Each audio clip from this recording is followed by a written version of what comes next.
And we are live, Mr. President. Great, thank you very much.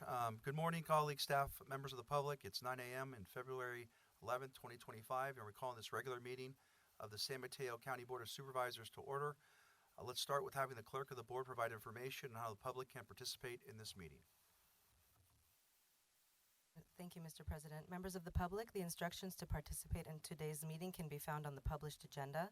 These instructions provide information on how to submit written comments and how to participate via Zoom. Live interpretation of this entire meeting will also be provided in Spanish. To access live interpretation, please click in your Zoom laptop on the interpretation globe icon and select the Spanish language. If you're using a smartphone or tablet, please locate the three-dot menu, select interpretation, and then select Spanish, and finally click Done. At this time, I will ask our interpreter, Paulina, to provide these instructions in Spanish. Miembros del público, se brindará interpretación en español en vivo durante toda esta reunión. Para acceder a los servicios de interpretación en vivo en Zoom a través de una computadora portátil o de escritorio, haga clic en el icono de interpretación del globo terráqueo y seleccione el idioma español. Si está usando un teléfono o una tableta, ubique el menú de los 3 puntos, seleccione Interpretación, luego seleccione el idioma español y finalmente haga clic en Finalizar o Done. Muchas gracias.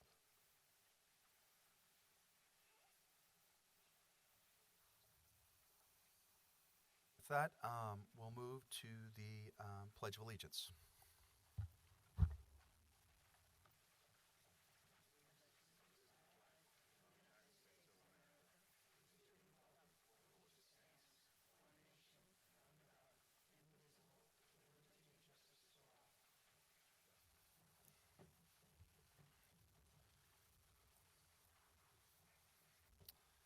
Have a roll call, please.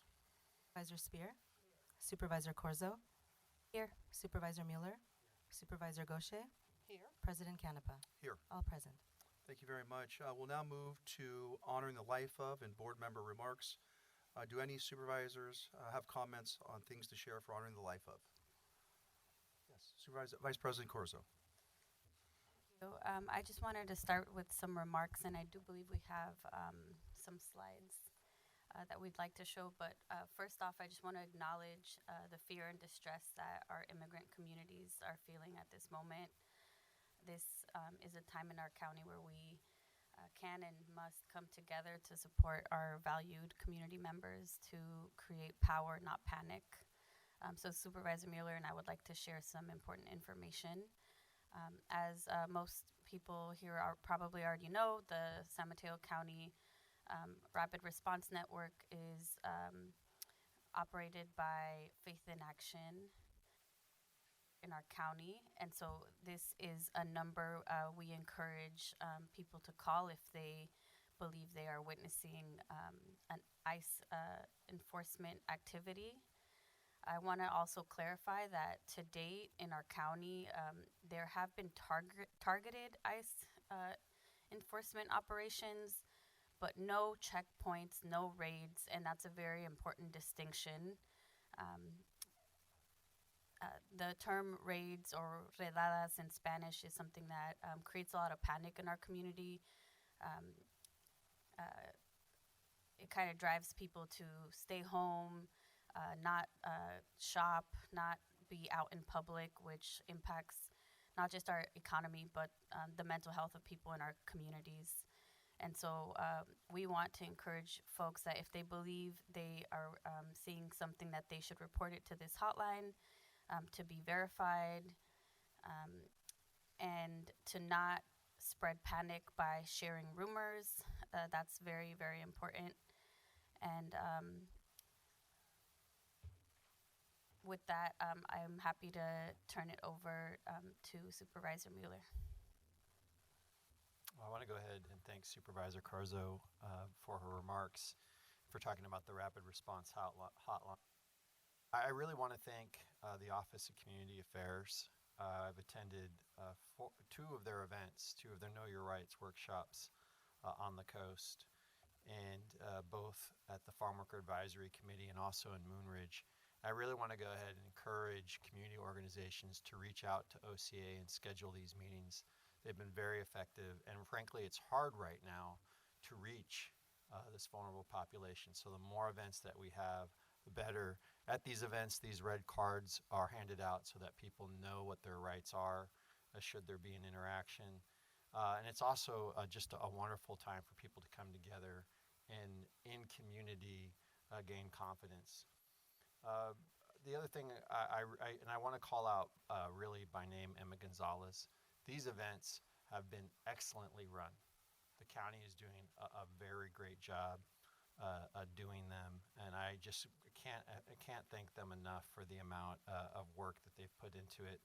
I also want to thank Alice and Puente. I also attended 2 events that they put on. It's great to see the community coming together. But as Supervisor Corzo mentioned, please call into the hotline and make sure you're sharing accurate information. We have had circumstances that have come up where people rapidly spread misinformation that caused quite a bit of trauma to the community. With that, I'll go ahead and wrap. Thank you. Are there any additional comments or honoring the life of? If I could just comment on this as well, if we can do program hybrid as well, when we're doing Know Your Rights, those people who are they just don't feel comfortable coming out, but we have to figure out how we're going to reach and get the information out. I encourage hybrid events as well. To I would actually like to concur in the comments by Supervisor Goucher, because we were attempting to do one in South San Francisco, and the concern is that people are afraid that they would be targeted. So the more we can make them available on Zoom, I think the better. colleagues, and I recognize your concerns. We have been actually taking steps to make the program available via radio. So we understand that not everybody has access to laptops. And so we are right now working with the county to go ahead and have radio presentations so that we can go ahead and reach population. Very much. Are there any honoring the lives of? Canapa, yes, I have an honoring the life of. This morning, I'd like to honor the life of Father Joseph Bradley, former president of Sarah High School, who passed away on January 28th. Father Joe was compassionate, kind, and a beloved member of the Sarah High School community and served as campus chaplain, teacher, and school president. In 2012, he published The 4 Gifts, a book recounting his recovery from substance abuse and his resilient journey to becoming a priest. Through his 30 years plus at Sarah High School, Father Joe left an impact on countless athletes, students, friends, and community members. I want to offer my deepest condolences to the Sarah community and Father Joe's closest loved ones. Thank you. You. And I actually wonder if County Executive Mike would like to share a few words about Father Joe as well. Oh, thank you, Supervisor. I had the great fortune of knowing of Father Joe Bradley very well. He was an incredible human being and so relatable because he was so open with his life and his journey through life and some of the mistakes and the recovery that he went through. And I think that's why he was so relatable to so many, and his message resonated with so many. He will be a great loss. He was someone that went through a heart transplant, but kept on for many years, practicing as a priest and working with young people. And I just want to thank you for honoring his memory, because he was an incredible man indeed. Supervisor Spear? Thank you, Mr. President. I would also like us to adjourn in the memory and celebrate the life of Lois Allman Everett, who was the founder of the Human Investment Project known as HIP Housing. Started as a shared housing program. She was an extraordinary leader in our community, and often was, in her later years, teaching the leadership classes at the various cities on how to speak in public. So she had a very long and fruitful life, died at 94, and we celebrated her life last Friday. Thank you. Thank you very much. Today I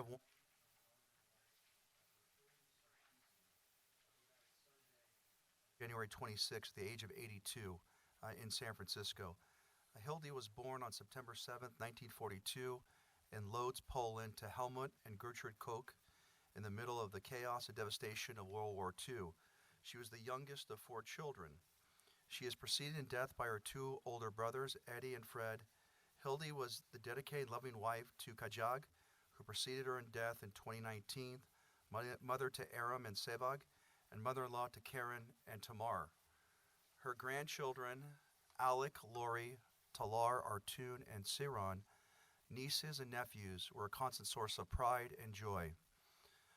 About 10 years after arriving in America in the early 1960s, she hitched a ride out west from New Jersey to the Bay Area with her sister, Ortrun, and brother-in-law, and never looked back. It was the start of the great adventure of her life. In the mid-60s, while working at Greyhound, she met the love of her life, Kajog, and so began a partnership of over 50 years. One of the first big adventures Hildy and Kajog had together was to start the Caranversary restaurant in San Francisco. They were young, ambitious, and they would admit they had no idea what they were getting into. The restaurant was followed by the Orient Express restaurant that remained open until the early 1990s. For many years, it was the place to see and be seen. The work was hard, but Hildy and Kajog enjoyed every minute of it. Hildy ended her professional working years as a realtor with a keen eye for interior design, architecture, and location. She helped clients buy and sell homes in San Francisco to achieve their piece of the American dream. After a long and fruitful journey, Hildy is now at rest. So colleagues, seeing no additional comments, I want to thank you all. We'll move to the public comments. This is the portion of the agenda that is set aside for members of the public to comment on matters that are within the subject matter jurisdiction of the Board of Supervisors, but that are not on the agenda for today's meeting, for matters that are listed on the consent agenda, and for matters that are set for closed session. Given the length of the agenda and that we are anticipating a good deal of public comment today, I intend to limit all public comments to 1 minute. I want to thank you, and I'll ask the clerk to start with public comment from those here in the chamber. Thank you, Mr. President. At this time, we have 3 speakers. I'll start with Nancy Mangini, followed by Jose Reyes. Nancy?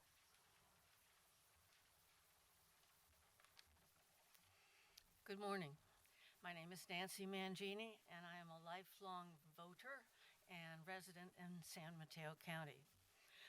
With respect to Measure A, I urge you to listen to a very respected political journalist and follow the money.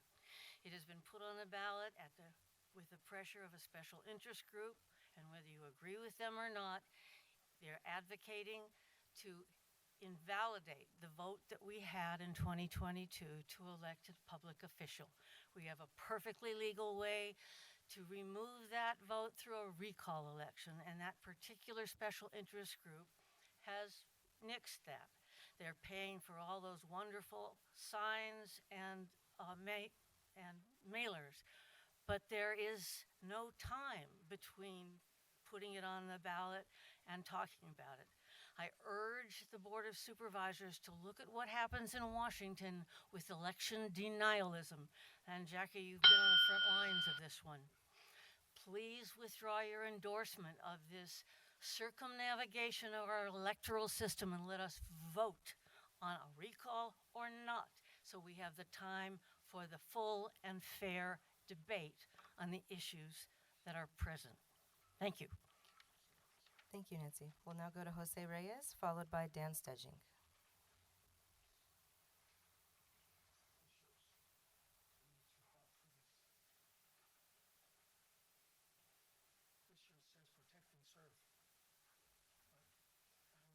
Sir, I can take those from you, and I can share it with them while you speak. Sir, I can take those from you. I'll share them while you speak. I'll share them for you while you speak, please. Of course. Thank you.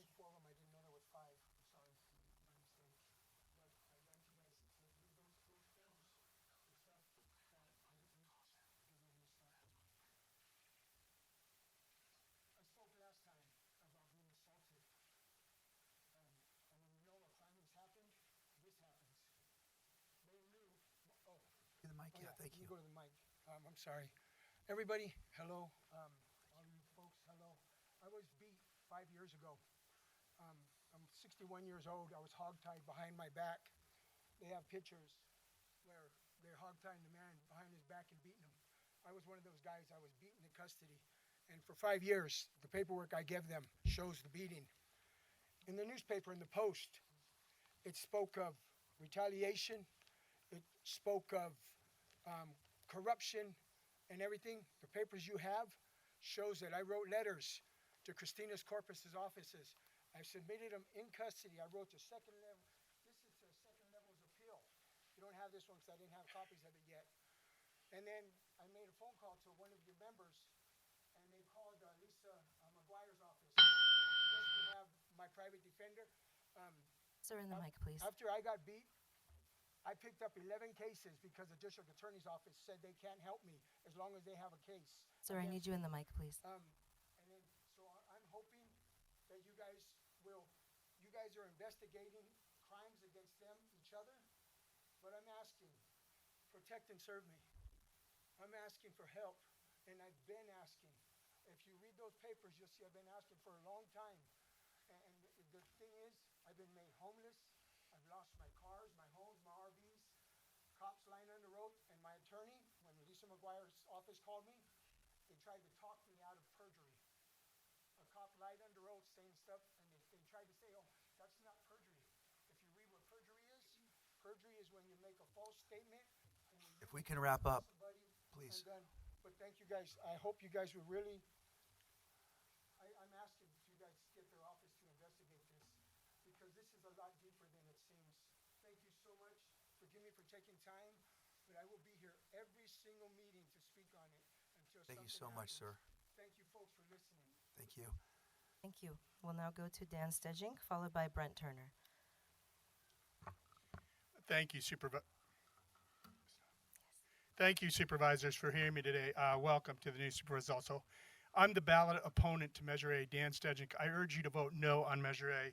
I'd like to call your attention to Governor Gavin Newsom's late Friday message to the Senate said, none of the funding in this bill is intended to be used for immigration-related legal services for non-citizens convicted of serious or violent felonies. This is a power grab by people that were here before you were here.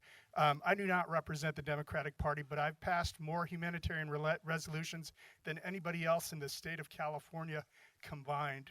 I spent 45 minutes listening to Victor Tapia at a meeting the other night on Wednesday, and he openly states that this is an issue related to $34 million a year of double overtime funding.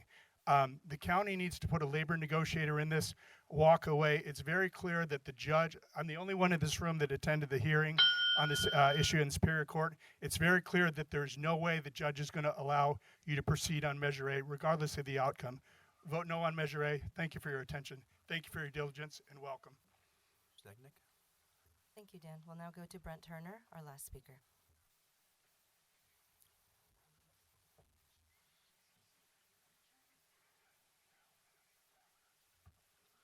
Hello, supervisors.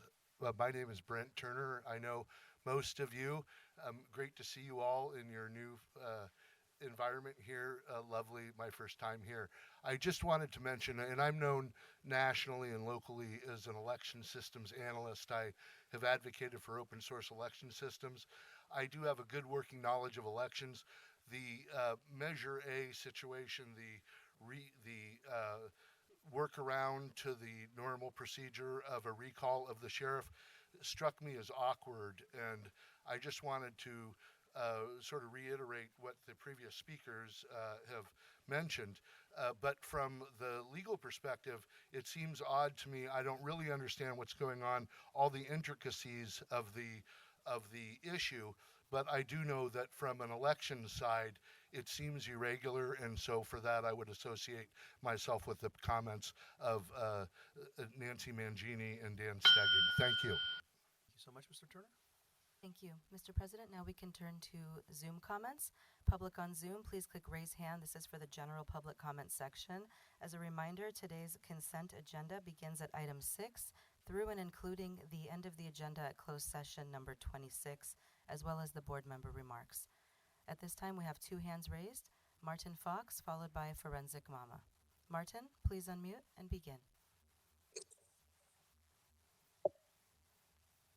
Good morning, President Canepa and my fellow veteran, Mr. Niblin.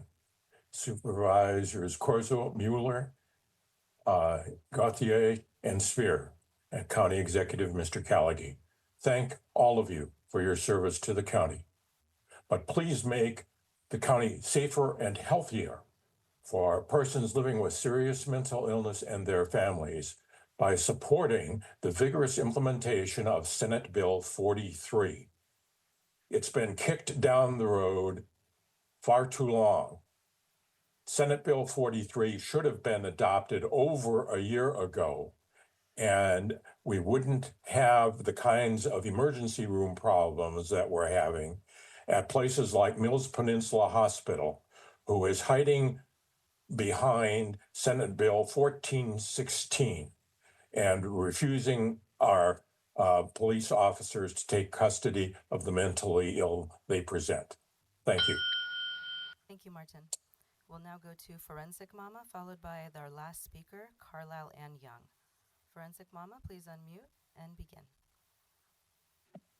Good morning. I want to raise the alarm on the fact that unconstitutional void restraining orders are being issued out of 400 County Center that violate the First, Second, Fourth, Fifth, Sixth, and Seventh Amendments. The Constitution is clear that no person shall be deprived of life, liberty, or property, which includes children, without a jury trial or due process of law. Furthermore, anyone enforcing a void order is a trespasser of the law.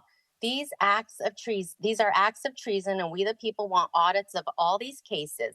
I look forward to our new head of the FBI investigating these crimes.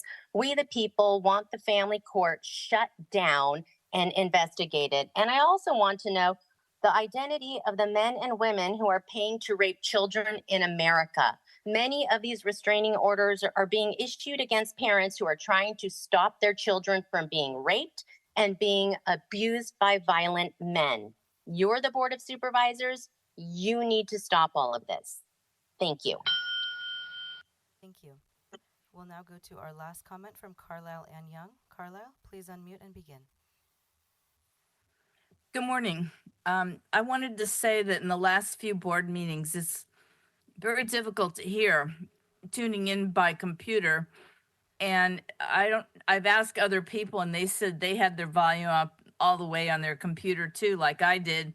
And sometimes it's hard to hear within the chambers what's being said. The Zoom comes across pretty clear. Of course, if the person's not talking into the microphone, that's another story. But I'm just wondering if there's anything you can do at your end to raise the volume a little bit for those of us listening in from online. And secondly, I just think 1 minute is very insufficient for most people to get their words across. So if you would consider allowing 2 minutes for public comment, like it says in your instructions for the written comments, it would be nice to go back to that. Most public meetings allow 2 minutes. Thank you very much. Thank you, Carlo. Mr. President, that was the last speaker.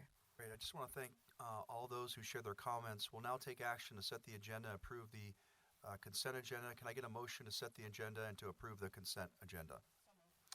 Second. Mr. President, I'd like to pull item 23. Okay,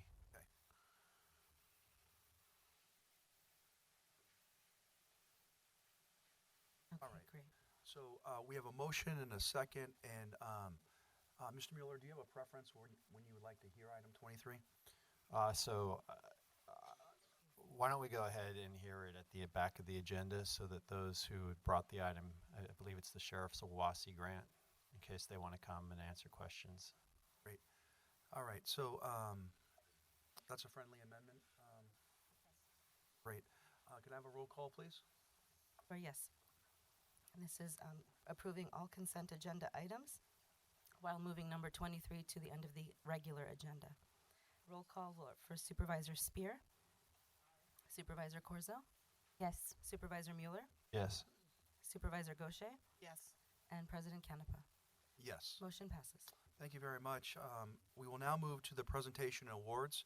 We have two of these items today. We'll start with item 1, which is a presentation of a proclamation designating February 2025 as Teen Dating Violence Awareness Month. This item is sponsored by Supervisor Corzo. Thank you, President Canepa. Every year, nearly 1.5 million high school students nationwide experience physical abuse from an intimate partner. Only a third of teens who are in an abusive relationship ever tell anyone about that abuse. And 81% of parents surveyed either believe teen dating violence is not an issue or admit they do not know.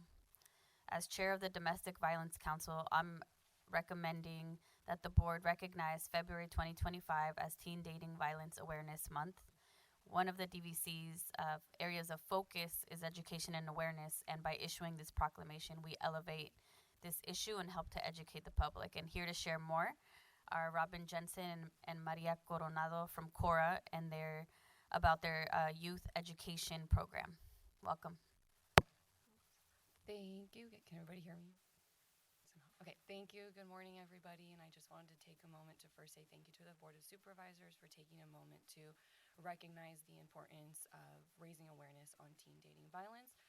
So my name is Robin. I'm the Manager of Prevention and Community Engagement at Cora.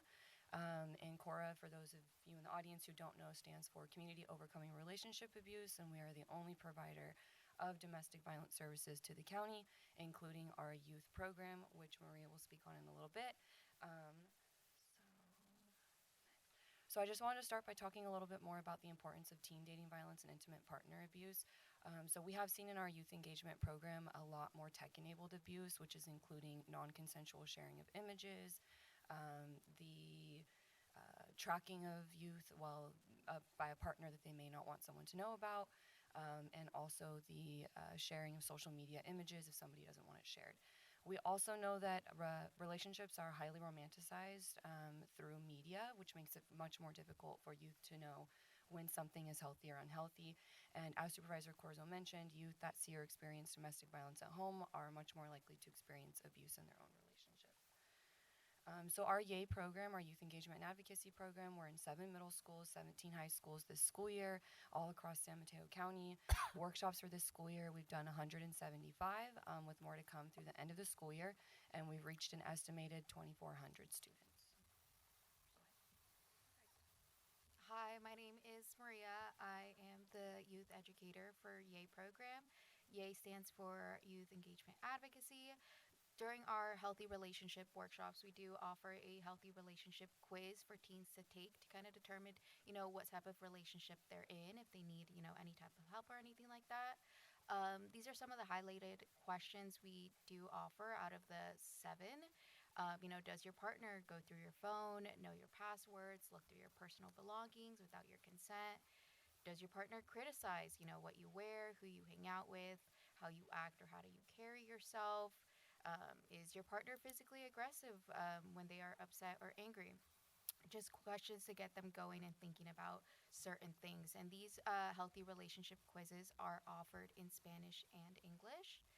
And then out of these workshops, thank you. Out of these workshops, some of the highlighted quotes we get from teens are, this healthy relationship quiz did make me realize, I'm not in a healthy relationship and need to reach out to Cora. I need to learn more and establish healthy personal boundaries in my relationship. And overall, talking about teen dating violence during a workshop and understanding the characteristic traits made me realize my friend is in an abusive relationship and I want to help. So really important, outcomes to some of the workshop topics that we do talk about. Really important stuff. So we just want to say thank you again to the Board of Supervisors for taking a moment to recognize and present this proclamation for Teen Dating Violence Awareness Month. And thank you to Supervisor Corzo for your special interest in the program and continuing to raise awareness on teen dating violence for youth. Thank you. Thank you so much. I think we might have a question or two, but I also just wanted to say that the importance of this program is really interrupting and kind of interrupting the cycle of abuse early on in life and educating young people so that they don't continue in that cycle. from like potentially their very first relationship. So I just want to thank you, and also wanted to highlight that I do believe that Cora is either providing similar services back in our youth services center, our juvenile hall, or you might just be about to. But I think that had stopped for several years, and I want to emphasize the importance of that, this kind of education for that group that potentially really needs that kind of information and support. So thank you so much for the work that you do, and happy to turn it back to President Canepa. Thank you, Mr. President. Thank you for your presentation this morning. I'm wondering how you get the word out that these workshops exist in high schools. What is your outreach in high schools to try to inform and educate? Yeah, it's mostly through the school staff wellness counselors and guidance counselors. They're the ones that are able to kind of schedule us in where it makes sense for the students. And usually once one school knows about it, they are in the same district, so they tell somebody else at another school, and it just kind of snowballs that way, and then we're able to get into the schools. And usually we're able to get in during advisory period or flex period. Sometimes we're able to get in during a health class, but those are the times that we're able to get in during. So how many schools have you been able to get into? So far, I think I showed it was 17. It was about 24. We only have one youth educator for the entire county. So we've done about 24, and we've been able to reach about 2,400 students. Getting to the private schools as well? Yes, the private schools have been participating as well. Yeah. Thank you. Mm-hmm. Great. Are there any additional comments or questions? Thank you. Do we have any public comment? We do have 2 speakers on Zoom. This is for item number 1 for Teen Dating Violence Awareness Month. And I will go ahead and begin with those. I don't have any speaker slips from Chambers. Carlisle Ann Young, please unmute and begin. I'm sorry, I must have forgot to lower my hand, but I still can't hear anything, especially the last 2 women at the microphone. If there's anybody there that does audio for you, it'd be helpful to have them try to crank it up a little. Thank you. Thank you, Carlisle. Okay, we'll now go to Forensic Mama. Please unmute and begin.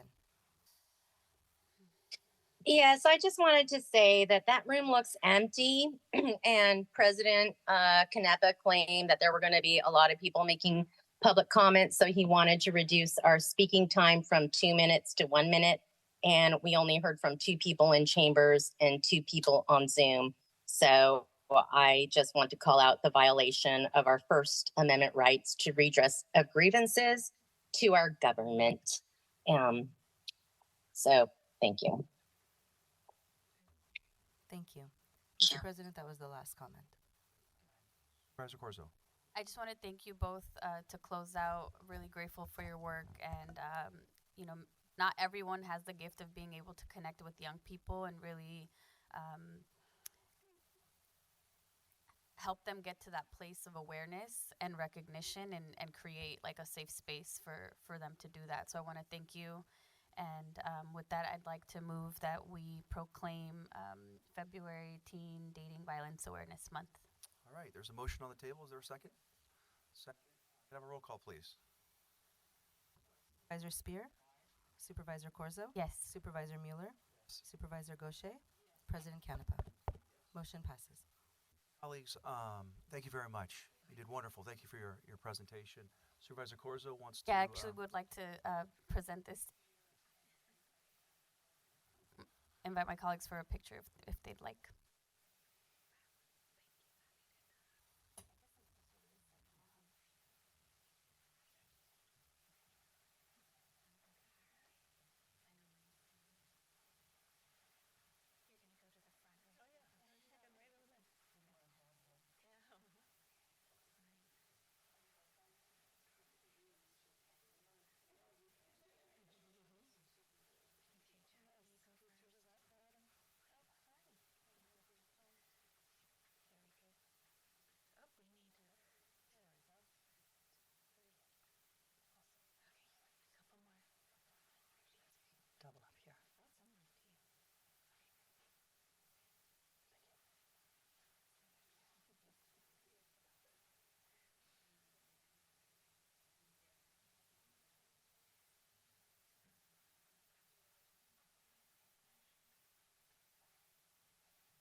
very, very much.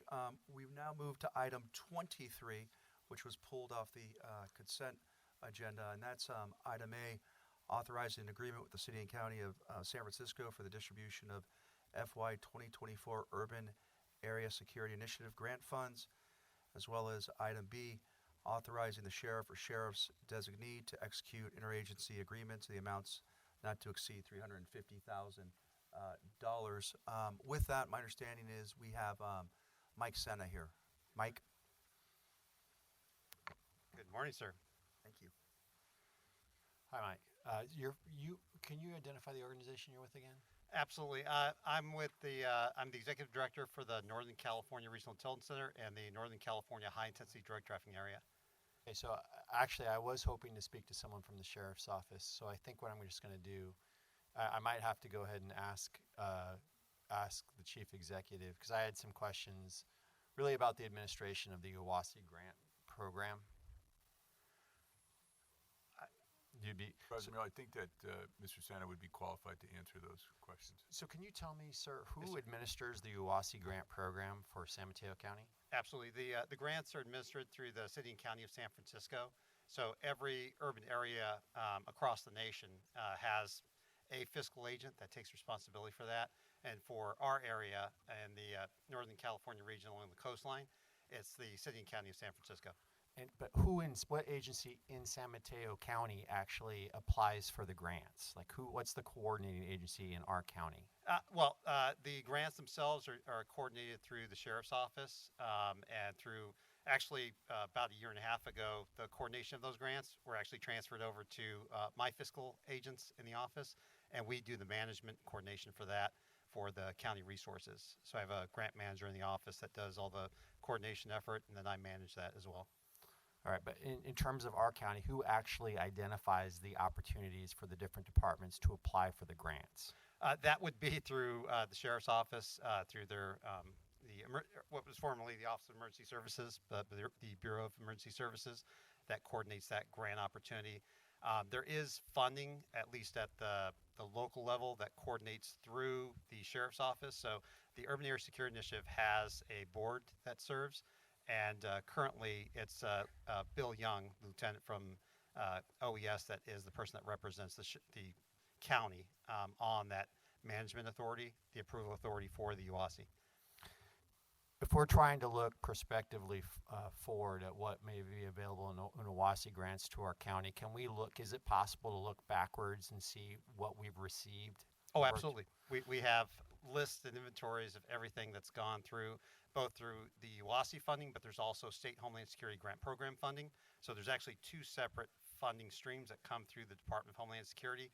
Those funds go to the state of California through California Office of Emergency Services. And then from California Office of Emergency Services, portion of that gets sent to the county. So the county gets a portion of that. And that's a conglomeration of representation from fire, EMS, and law enforcement in the county that coordinates that funding for the State Homeland Security Grant Program. And the UWASI funding goes through that fiscal agent of the City and County of San Francisco. Okay, I don't want to hold up item 23 today, but what I do want to know is, and I'd like to bring you back on a different day, but I'd like to see what our UWASI grants have been from the time period of 2020 to 2025. Absolutely. Both applications and grants awarded. Could you provide that information to us? Absolutely. And I specifically would like to know which departments that we've seen the application for from our county. Absolutely. That's easy for me to pull, sir. Thank you. I very much appreciate it. Thank you, sir. Thank you, Mr. President. Human trafficking falls under this particular aegis as well. And the position that we had was in the sheriff's office. It was then just wiped out. So can you speak to the issue of human trafficking in San Mateo County and the relevance to having someone provide that service? Absolutely. It's a critical threat to our communities, especially when we deal with the Homeland Security threat as well as the local community threat. A lot of the criminal organizations have moved to a portion of their operations being funded by human trafficking. And so what we've been working on, at least on the regional level, And I'm great you mentioned this because last month was Human Trafficking Awareness Month. We actually held a regional meeting to talk about how do we move things forward. We did a previous meeting in November, but one thing that I sent out last week is actually for all law enforcement agencies, partner agencies, non-governmental organizations. We're trying to create a larger working group, not just to work for the events we have in 2026 with Super Bowl and FIFA World Cup games, but also on a day-to-day basis. We've really lacked cohesion in this county for a while on that level of support across all agencies and NGOs. And so my goal is in forming this working group is actually do what Santa Clara has done with their light task force. They actually have a full-time task force operation that is working on this effort. And we've supported them from our operations with our digital forensics personnel and our analysts. But our goal is we need something like that in every county in our region, especially in this county. So I would like to work with you on that. We Love to. had, for a period of time when I was still in Congress, a zero tolerance for human trafficking in San Mateo County. And my guess is that that has somehow eroded over time, and we need to reinstitute it, I believe. And I appreciate that, ma'am, because we really need the support. We need the resources. We need, it's not just a law enforcement problem, it's a community problem. So we need the community groups working. We need the NGO groups working. We need some of our private sector partners. And so would love to have you help us with that task force working group. Thank you, ma'am. So I'm just going to amend my request to, I'd like to go back to 2018 Okay. to present. And I think it's actually coincides very well with what Supervisor Spear is talking about. I want to see what those applications have been, department from department, all the way to present. Thank you. And could you come back at our next meeting and share that information? Absolutely. With us? I appreciate it. Thank you. All right. Thank you, members. Vice President Corzo. Thank you. I just wanted to ask, so are you able to tell us who exactly from the Sheriff's Office works with you closely to discuss how the grants will actually then be implemented in our community and where they go? Until recently, when we took over, kind of, at least my fiscal person took over the grant management piece, I can't give you that detail. I'd have to go to Bill Young and some of the other folks that preceded him that were a large part of the grant process. But once I have the documentation, I can probably give you a better, and talk with some of our former people that help manage the grants. I give you a better idea of the status and where it was and how that participation was culled from all the participating organizations. Okay, thank you. I also just wanted to make sure that you're aware that we do have a domestic violence council, and we have created a domestic violence task force, and part of the work that the task force has done is explored and worked on bringing a family justice center to our county, and we do intend to have that center be a resource and a space for human trafficking victims. But I do just want to say this publicly because I think it should be said that we did have our sheriff actually as part of that group, but she hasn't attended in probably maybe close to a year at this point.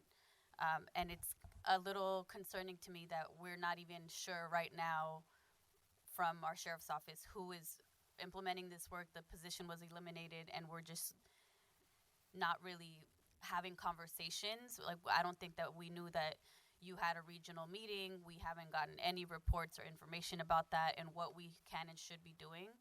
And I think that's worth stating.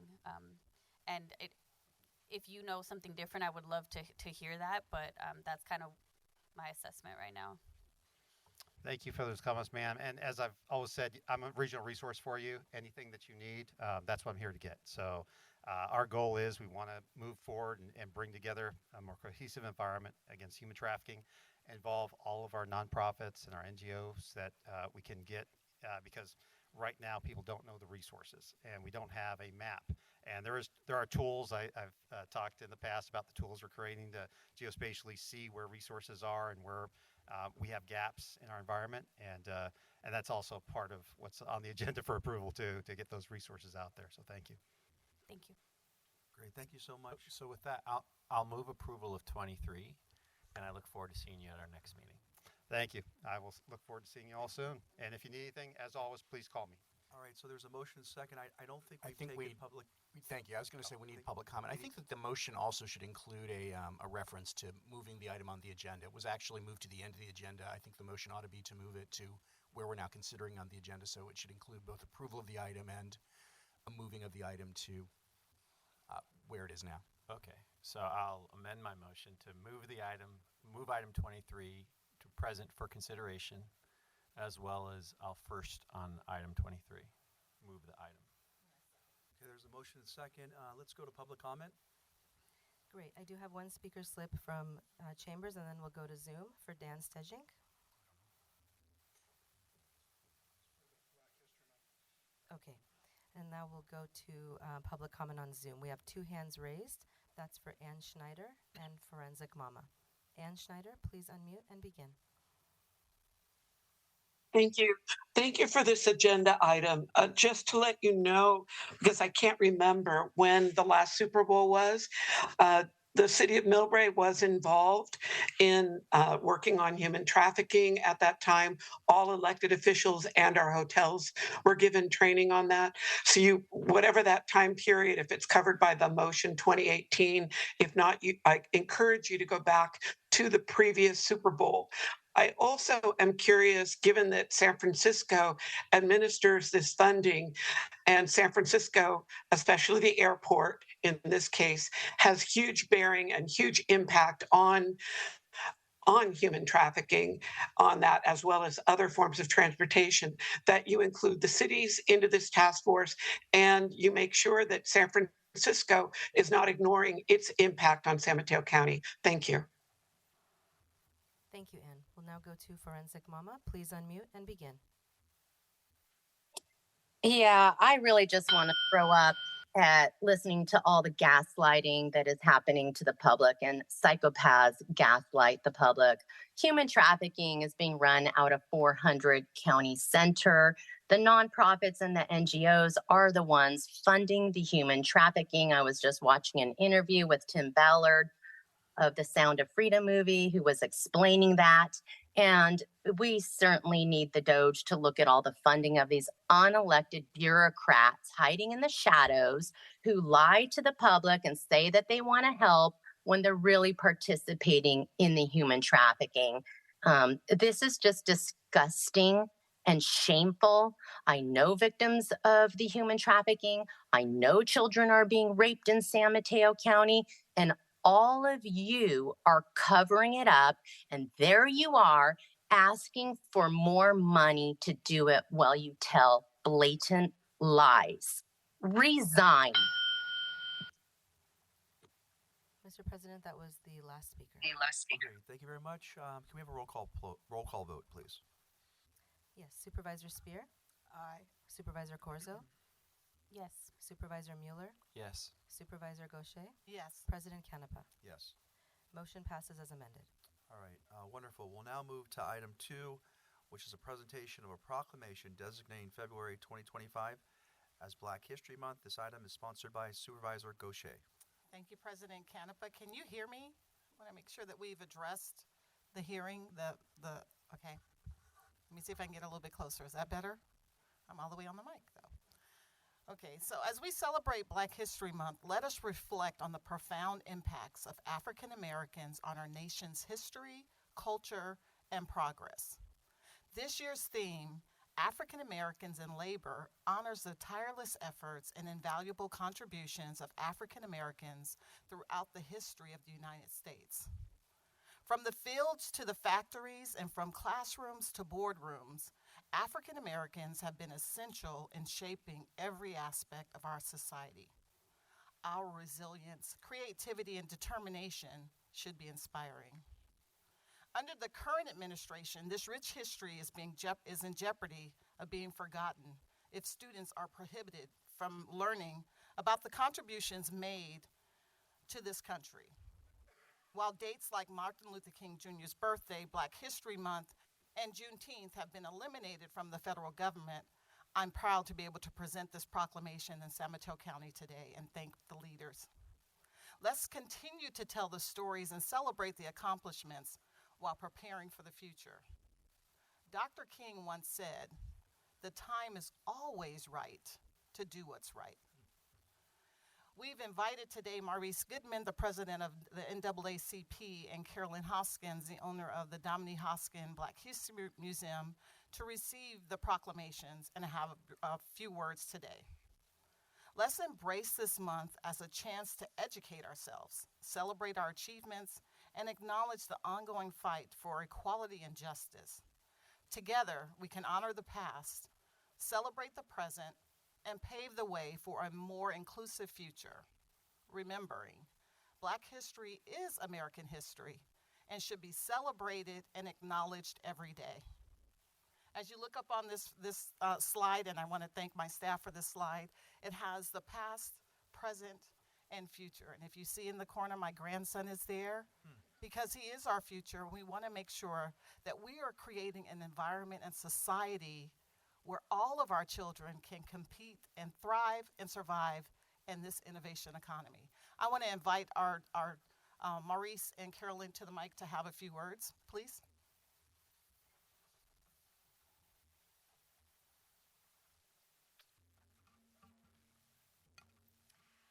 On behalf of the Dominique Hoskin Black History Museum and Learning Center, I would like to thank you for recognizing and supporting racial equality.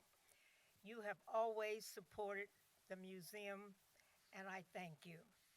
My message today is, excuse me, every voice matters, no matter how small. It's time to make a difference, so let your voices be heard, loud and strong.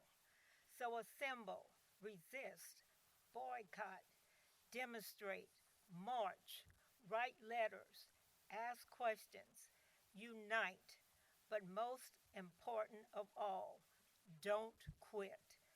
Do what is right. Be fearless. Be educated. Be strong. Cheer and pray, but don't give up. Don't give in to the injustice. Everyone has a place in America. No matter race you are. So let's turn up the volume and let our voices be heard. Be nonviolent. Take a knee and say a prayer, but keep on moving. Let's have a peaceful fight for equal rights. Here at the Dominique Hoskins Black History Museum and Learning Center, we know what the word diversity means, and we teach respect and kindness to everyone. Black Americans have survived the worst form of slavery ever placed on a race of people. But we are unstoppable, proud, strong, fearless, and inspiring. History should not keep you in the past. It should be joined with the present and future. We should learn lessons from history. So come and visit 22,000 square feet of history in Redwood City at 890 Jefferson. But please remember, hold on, a change is coming. Thank you so much.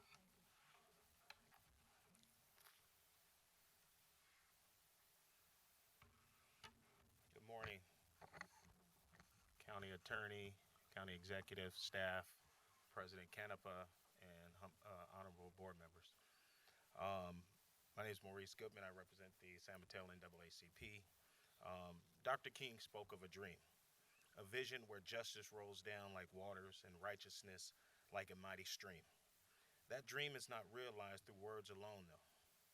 Here in San Mateo County, we have seen steps taken to acknowledge and reduce the lasting impact of systemic injustices, the badges and incidents of slavery that still manifest today.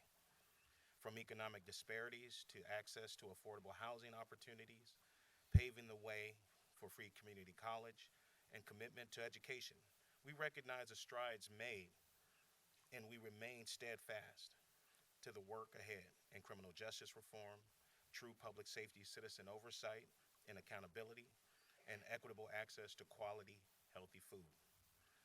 To the Board of Supervisors, Thank you for your leadership in advancing reparatory justice initiatives and efforts fostering more equitable communities. Your commitment to acknowledging history and shaping a more just future is not only commendable, but necessary.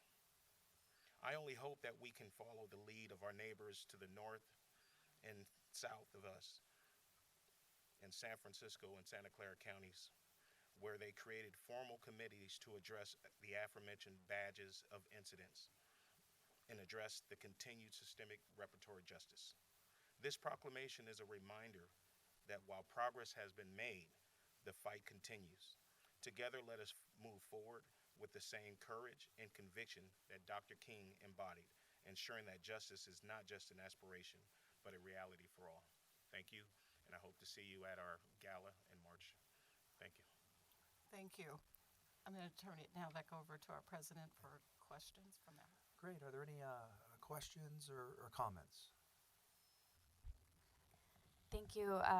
Very grateful to see you both here this morning, and I want to personally thank you for the work that you do on a daily basis and taking the right stand when it's really, really difficult, and then having to face consequences for that. I know that you both have endured a lot in the past year from, someone walking down the street and being very cruel and blatantly racist to,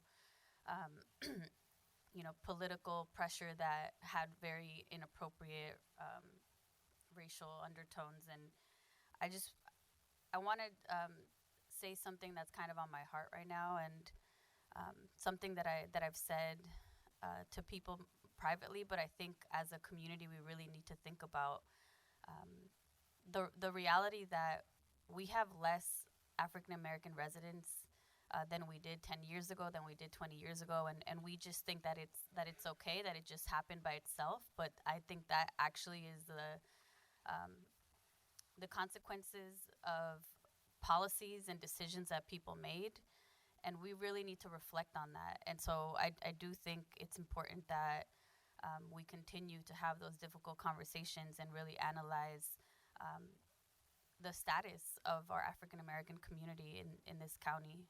And I know that you all do your role in uplifting those issues and really celebrating the contributions and being living examples of what leaders look like in this community. And you as well, Supervisor Gaucher, have been a force in your community, and now very grateful that you're here sitting with us. I also just wanted to say that I encourage us as a community to keep committing to the work of advancing racial justice. It's more important now than ever, especially as we see what's happening at the national level. And we have already taken a stand that we won't be backsliding on the work that we've done in this community. In fact, we need to double down and do more. And I want to thank you for giving us an actual concrete step, President Goodman, that we can take to do that and get in line with our neighboring counties. So I want to thank you again and say that we're not just here to celebrate Black History Month with you, but I think we need to really commit to dismantling systemic racism and oppression, and amplify the lived experiences of our Black leaders, and appreciate your contributions with actions and not just words. So thank you. Are there any additional comments or questions? Seeing none, can we go to public comment? Sure, Mr. President. At this time, we have one speaker card from Chambers for item number 2, Black History Month, Dan Stejink. And then we'll take comments from Zoom.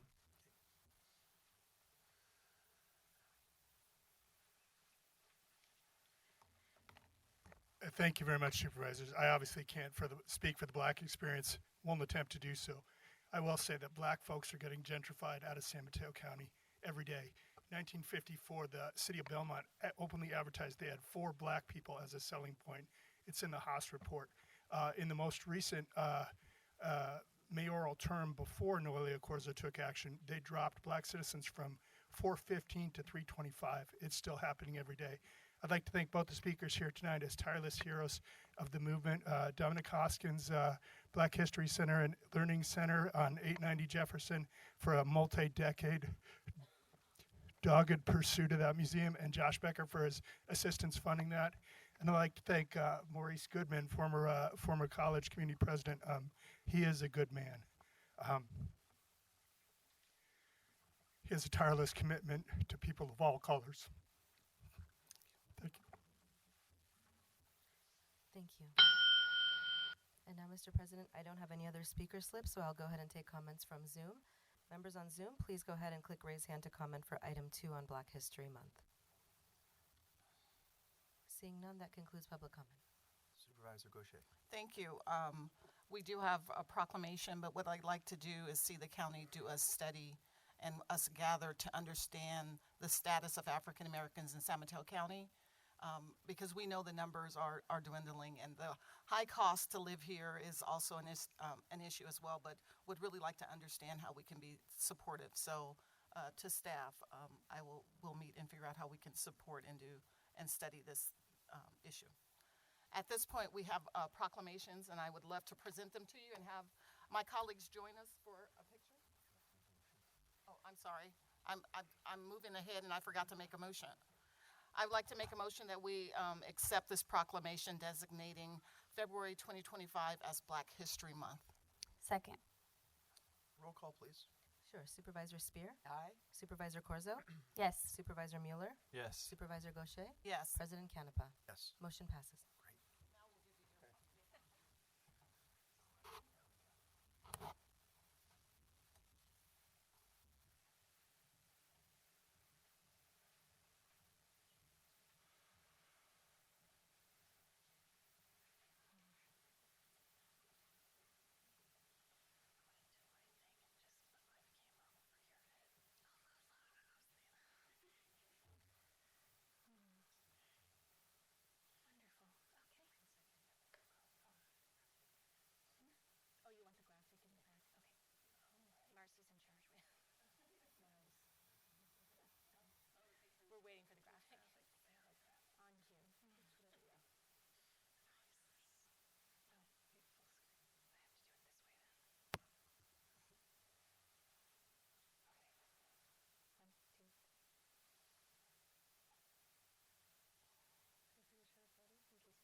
My turn. One more, guys. Thank you.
All right.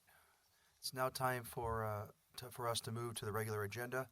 We'll start with item 3, a recommendation to accept the FY 2024-2025 County Mid-Year Budget Update, and to accept the proposed Proposition 172 Maintenance of Effort certification, and adopt a resolution authorizing amendments to certain Measure K and net county cost contracts to provide an increase of up to 5% to salary cost reimbursements in an aggregate amount up to $2 million.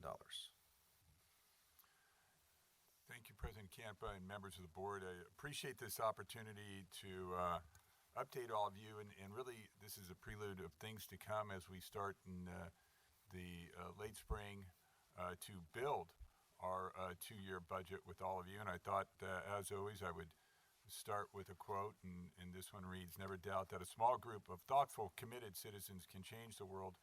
Indeed, it is the only thing that ever has." And that's attributed to Margaret Mead. And we are in a changing world right now. As you look around, I think that some of the policy changes that are taking place will certainly have impacts long run on the way we do business. And I've been speaking to a philanthropic group yesterday and to managers, and just reassuring them that no matter what this county faces with this board, you all have been in the trenches before, and we will step up as a county and respond accordingly, never forgetting our mission to our most vulnerable community members as a safety net organization. Along those lines, we had the opportunity to meet with 150 civic leaders recently on January 16th in an effort to sit back and listen to them, to really try to understand from their perspective their fears and their concerns, and what they believe the county should be spending time and energy on. And again, this is not about politics, it's about policy and the way it impacts members of our community.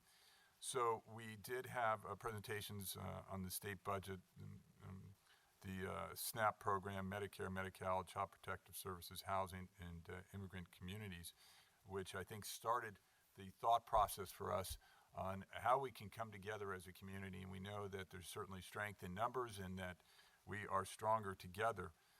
And we identified key concerns, and some of those were the reduction and potential reduction in federal funding, challenges with communication and misinformation, housing and homelessness, including workforce impacts, the need for information training and legal service for immigrants, and enhanced emergency preparedness.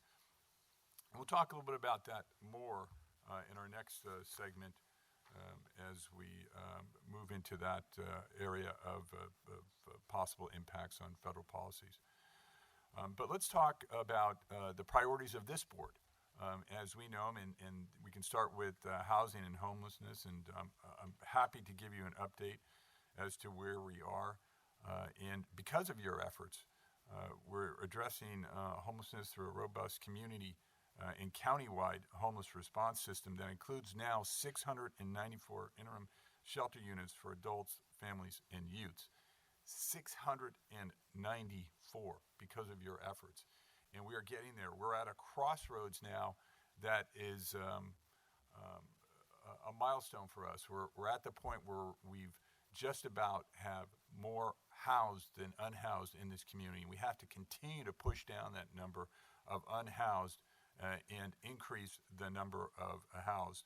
So the board has certainly stepped up and allocated the funding necessary to get where we're at today, and allocating $59 million in Measure K funds and $13 million in general fund directed towards housing and homeless safety net services, including the expansion of the medical mobile health services throughout the county, a partnership with the County Event Center and inclement weather, which we saw unbelievable weather just last week and will experience later this week with atmospheric rivers headed this way again, and an increase in emergency financial services. And that's just good money spent because it's keeping people in place before they become homeless to get through that crisis, which could cause them to fall into homelessness.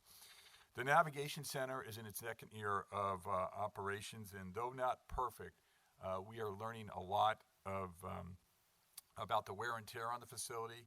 But I can tell you it has been an incredible lifesaver for many, many individuals. And we have the first that we know of dental services partnership in a navigation center with the University of Pacific's Arthur A. Dugoni School of Dentistry, and with Life Moves and Healthcare in Action. So we're very, very proud of that, and think about the dental work that's going on over there with some folks that haven't received dental care in decades. Certainly, we have a new partnership, which we're also very excited about and very proud of. And I hope that you all get out there to see this. And this is the one with vocational rehabilitation services, where now they are operating in this wonderful kitchen and training residents on the culinary art, but also feeding the residents. So it's neighbors feeding neighbors while also learning skills that allow them to move into the workforce. And it's something that we desperately need in this county, as we know we all know that restaurants, some of our favorite restaurants have gone out of business because of the inability to find help. So we're addressing needs on many fronts there, while also addressing homelessness encampments. You remember this board adopted the Hopeful Horizons Empowering Lives initiative, prohibiting encampments, but doing it in a dignified way where we'll identify housing before we move into an encampment. We have successfully removed four tent encampments and 13 RVs, which doesn't seem like a lot, but it is a lot, and we did it without getting to that end point of a citation. And we hope to never be there, that we have to cite somebody, that folks will avail themselves of housing and live in a safe, dignified manner. We also received $14.1 million in state funding to expand intensive homeless services countywide to help chronically homeless individuals retain shelter and transition to permanent housing. Increasing permanent supportive housing is key, because we have got to keep that pipeline moving. That is the only thing that will get us to functional zero. We cannot have people trapped in interim housing. We've got to exit them out to permanent supportive housing in many instances. And there's no more important segment of this than our seniors. We can see a growing segment of our seniors becoming unhoused and availing themselves of our services. And we've got to make a concerted effort to really focus on seniors in this community because of their inability to increase their income through any means. So we're happy to report that because of the Home Key grant and the ARPA funds, we were able to secure 721 Airport Boulevard, the 45-room hotel in South San Francisco that will turn into 45 studios. We're looking to determine if those should be all seniors, because the need is so great for seniors right now. And also HSA implemented on 1/1/25 a new homeless outreach model, which really creates the hot teams in geographic regions that make sense, so they know the population, they stay in those regions, they interact. We're able to track these individuals now across regions. First time ever that we've been able to do this, and we'll put names when we can to individuals, but we can track folks through the system now, and on any given point in time, we have a point in time count, and it's accurate. It is accurate, unlike the drive-by point in time count that we do annually. So we're very excited about that, and I think that really getting our hands around the population and understanding who the population is and what their needs are, more importantly, is what will help us drive down the homeless population in this county. And then we do have a third-party evaluators begun to examine the Emergency Financial Assistance Program, rapid rehousing, shelter operations, and coordinated entry system. And this is absolutely essential. We can no longer just assume that our dollars are going to the right place. We expect results. And certainly this board expects results. And we've got to evaluate all our programs to ensure that we are getting the desired results, and if not, why? We do have the quarterly meetings with our team, Homestat, that allows us to put all of our providers in the same room and talk about why we're not achieving our goals and really set expectations with them. So that has been led by the Assistant County Executive, Ileana Rodriguez, and I think it's been successful.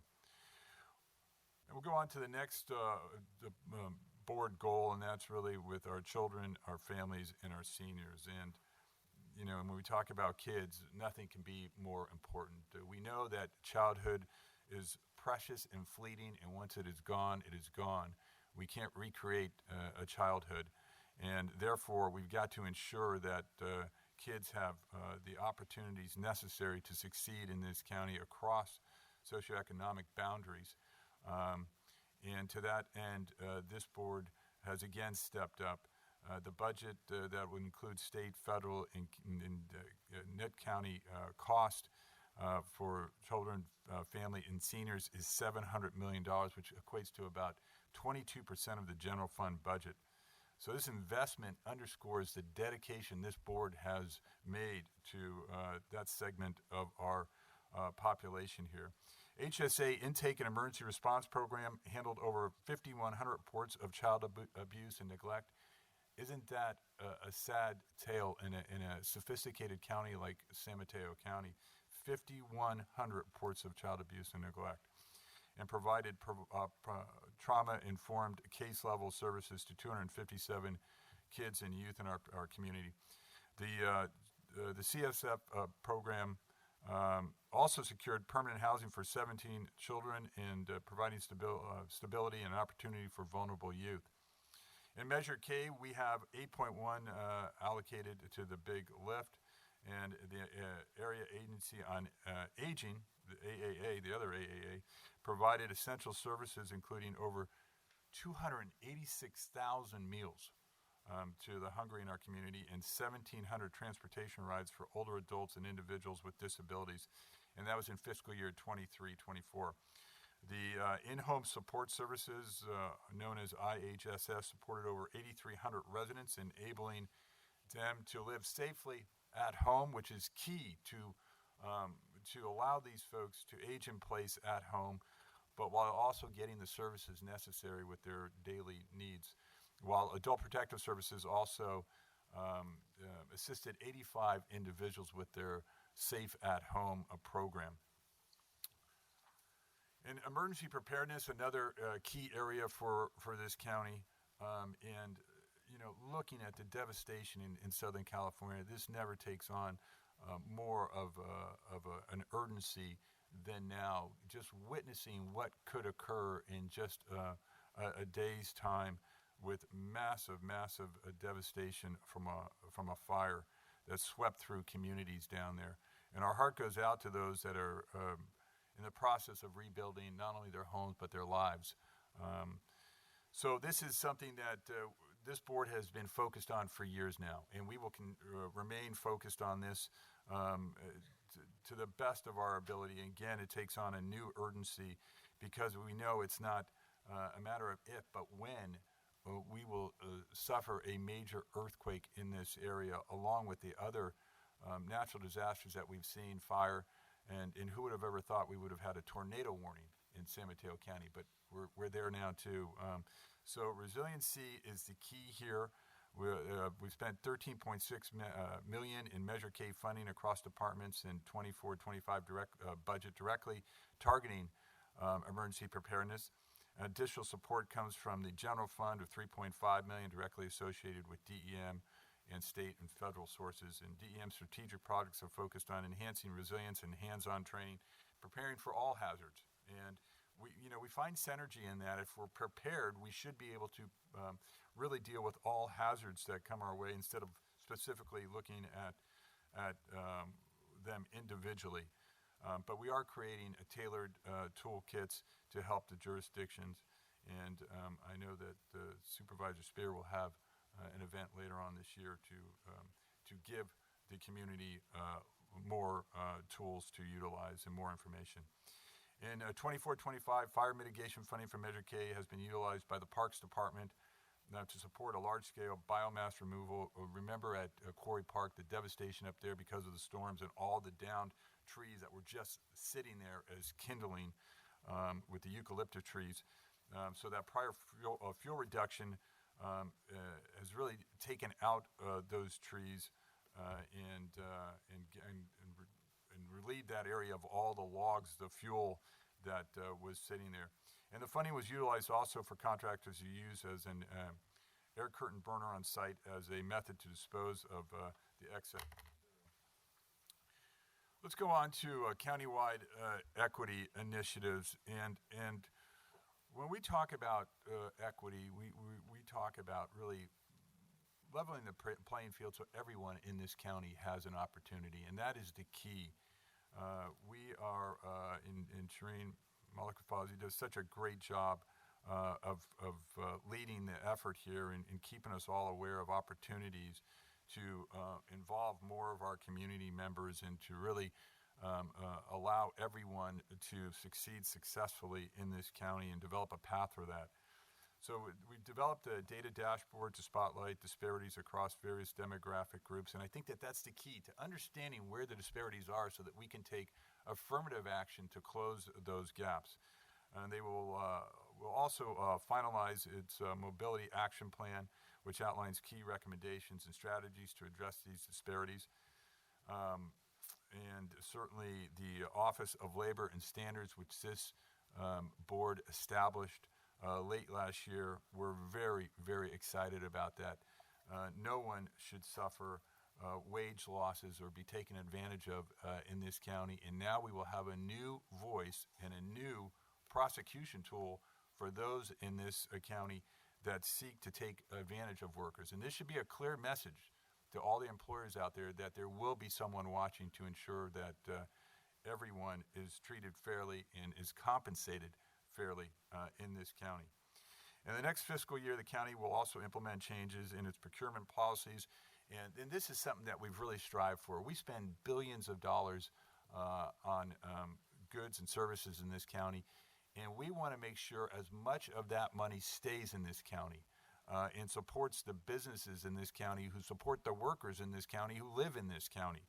So we're very excited to work on the supplier diversity study in this county to educate more businesses in this county about the opportunities to engage in the RFP, the request for proposal process here, and to streamline that process and ensure that we are there to help anyone who needs that help to engage this county in trying to sell goods and services.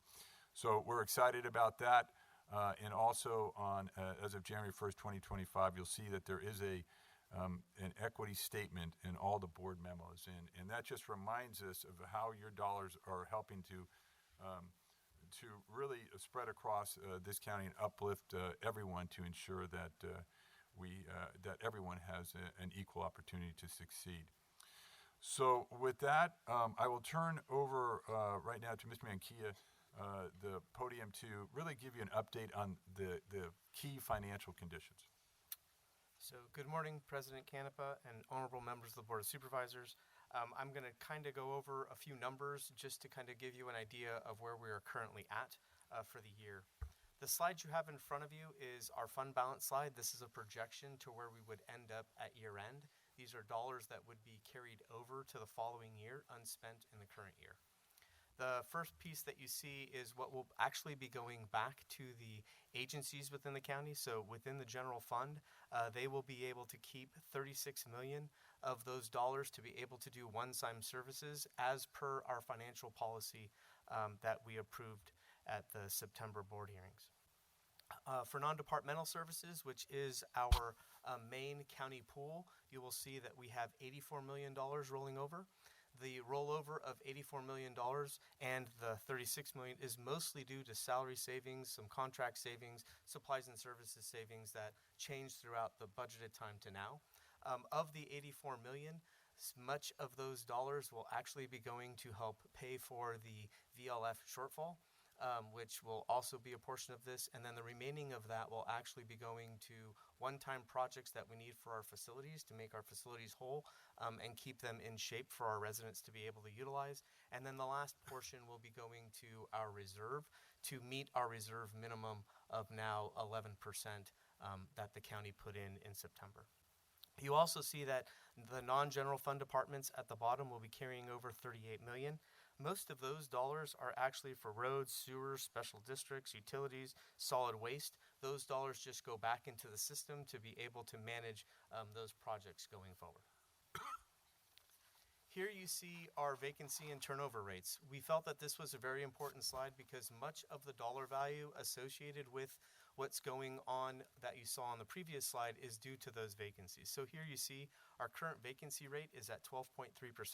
It's actually come down since 2021, but it's still not at the level of 2021 at that time. You'll also see that our turnover rate is gone to 9.9, again coming down over the course of the last 3 years, and that our retirement eligibility rate is at 16.6. All of these are important because they trend to show that we are doing a bit better in regards to our vacancies and really hiring people effectively and keeping them on board and keeping them within our projects, which is really important on what happens in the future. The other part that you see, which is a very important slide, is our vehicle licensing fees adjustments, and these are the amounts of our shortfalls. So remember that within our vehicle licensing fees, this is now gone to property tax. The adjustments that are made are part of our property tax, and it comes from a specific area. And within that, we do not have the means to be able to pay ourselves back for the total that we should be receiving at that time. And we haven't had that for a long period of time. This is, I believe, the 5th year that we have gone to the state to ask for reimbursement. We do lodge a document with them to try and be reimbursed. We were reimbursed for 22-23 in 24-25. So the $41 million that we were short in 22-23 were reimbursed in 24-25. Although the value of 23-24 has not been added to the governor's budget at this point in time, and for us, it's $67 million. The line actually shows what the total is because it's important to note that this also impacts some of our cities as well, all of our cities as well, and some of our special districts. So it's really important that we understand the totality as well as what the county is. So right now, that $67 million was covered with return draft from the prior year, and we are not seeing that come back in the current year. In the current year, we anticipate that we will have a $121 million shortfall. Of that, $72 million is associated with the county itself. And again, we will lodge a document with the state to try and be reimbursed. But as we've seen in the past, it has not been part of the administration to fund this ongoing. And as you can see, those projections just get larger and larger over time to the point where in 26-27 is projected that we will have a $113 million shortfall in the vehicle licensing fees, which will impact our services going forward. And from here, I will turn it over to Mr. Calgi to finish up. So we'll talk a little bit about what's on the horizon here, and as we look at the property tax roll value for 24-25, property tax revenue is projected to be at $678 million. That's all inclusive. That includes VLF, ERAF, everything, representing about 72% of the total revenue received in the general fund. The property tax revenue based on the estimated levy, which includes secured, unsecured, and homeowner exemptions for 24-25, is $431 million, an increase of about 5% from the prior year. And there's also will be an additional revenue from the vehicle license fee adjustment that Robert just talked about of 137, which includes $41 million owed to us from 22-23 and $110 million in returned ERAF. But we can see from this trend here that though the roll is going up and it's reached an all-time high of $325.5 billion, since 2022, the growth is coming down, and it's projected to be 4.7 in 2025. So this is something that we'll continue to monitor. The inflation and high interest rates have also tempered new residential construction. We've seen also the commercial construction stall out in San Mateo County. And certainly it's not limited to San Mateo County, but we've certainly seen that here also. When we talk about the county's sales and other tax, the county receives county-derived sales tax revenue from the State Board of Equalization, and it's distributed according to state and local statutes.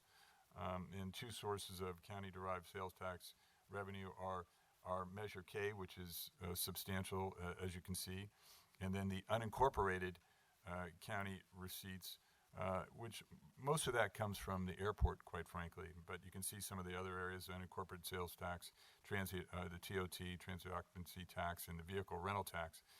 But what's interesting is it's down, and it's decreased, 0.9%, which is basically $400,000 from the prior year value. But it's declined $2.3 million from 22-23, and that's really because of the lower fuel prices and other economic constraints that we're experiencing, nationwide. So that's something that we'll have to continue to monitor, and then we'll look specifically here at Measure K, which is also, not the greatest of news. As you can see, we're tracking the same rate as county unincorporated areas across the county here, and in 22-23 to 24-25, it's projected to decrease 5.5 million overall. Again, because of the economic pressures that we're facing, that is why we're seeing these declines. On the focus points for the fiscal year 25-27, which we'll be getting to, we'll start with the median household income, and you can see that really it's doing quite well in San Mateo County, with the exception of the two categories, and that's our African American population, our Latino households saw a decrease. So it goes to your points that we were talking about, that the board was talking about earlier today, about a disproportionate amount of people being impacted, and these are the folks that are overrepresented in the classes of our safety net services.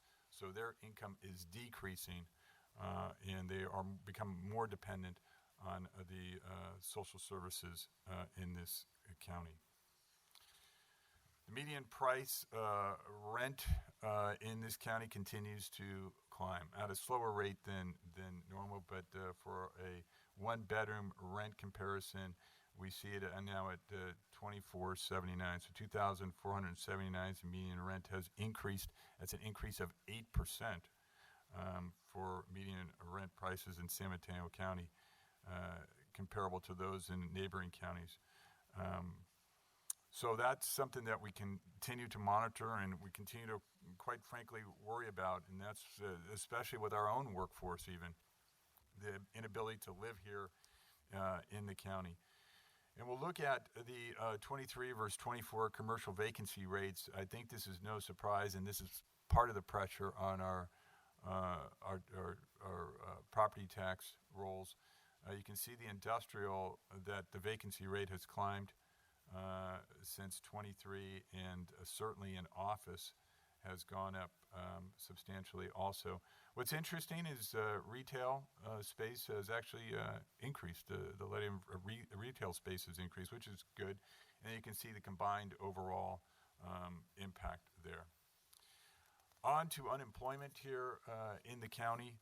We're situated, and we've always done better than the state average in San Mateo County, because really the diversity of industry in this county is like really no other that we see around the state. So weekly unemployment claims averaging between 400 and 600 per week. This is an incredible reduction from the pandemic high of 7,000 new and continued unemployment claims per week.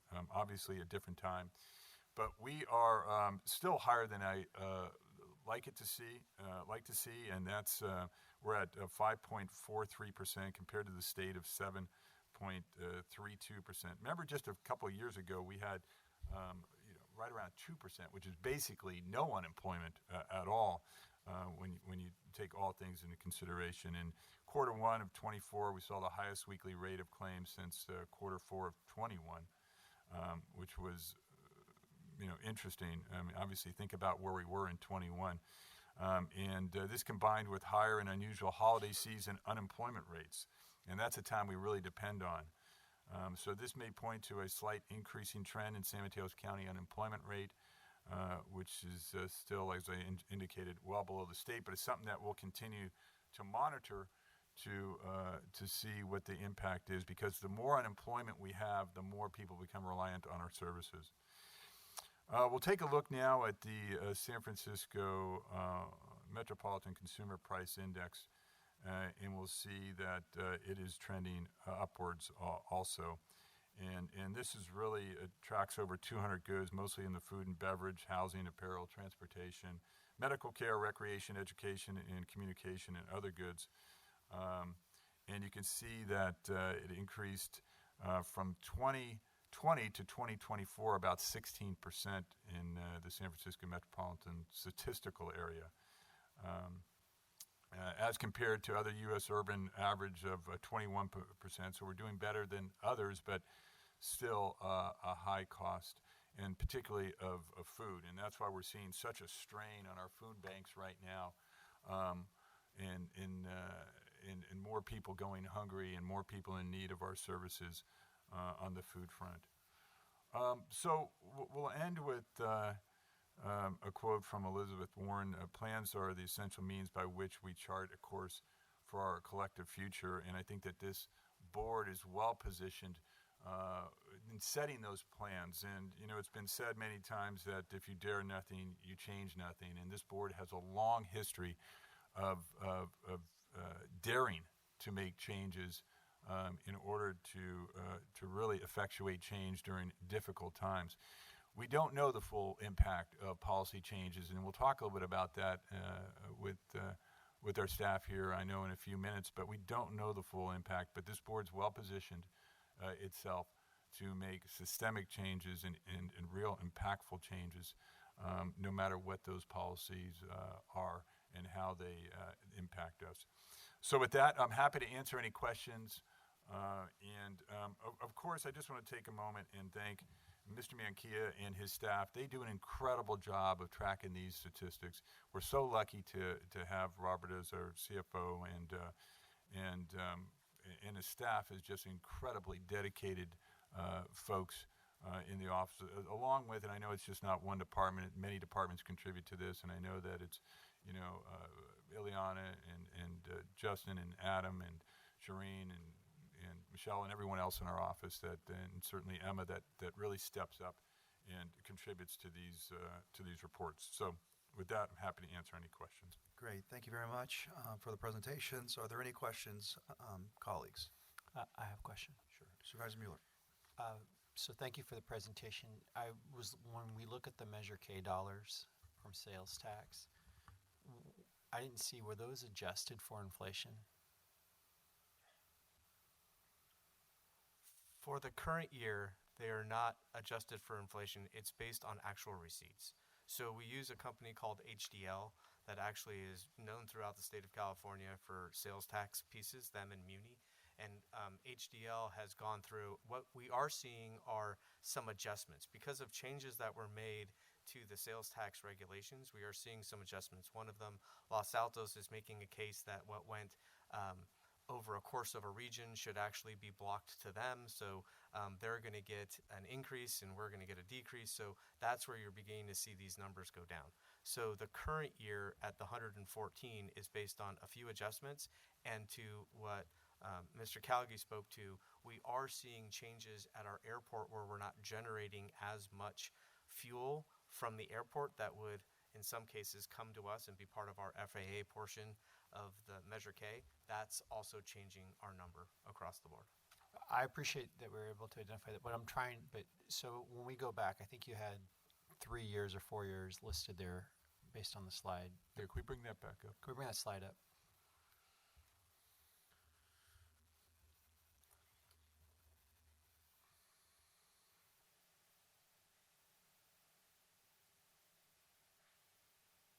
And while we try to get to that point, I just want to, you bring up a good point, Supervisor Miller. And when we talk about VLF and us getting that a year in arrears every time, obviously those dollars are not worth what they would have been had we received those dollars in that fiscal year. So we're always constantly, we're not only fighting for the dollars, we're getting less value out of those dollars. So looking at this, what I'm trying to determine is, are these adjusted for inflation? No, these are actuals. These are actuals. These are actuals. So what I'd love to see is, I'd love to see this with adjusted for inflation?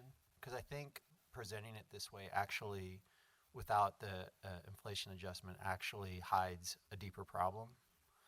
And then what I'd also want to know is, can we break this out by sector? I can break it out by sector. It has to be at the very high level because the information on the back end is proprietary. So I can break it out by sector, though. Yes. So I'd love to see it broken out by sector too, because I want to be able to see. So I want to see the inflation, obviously, and then I want it broken down by sector so we can see different trends in the county based on sector. I can do that. Thank you. Are there additional questions? Supervisor Spear. Well, I have a series of questions. You referenced that first of all, how many homeless families do we have in San Mateo County now? Let me ask Ileana if she knows that. I know that we have on the wait list.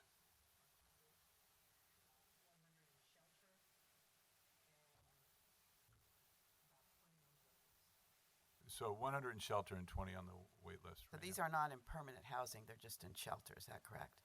Right.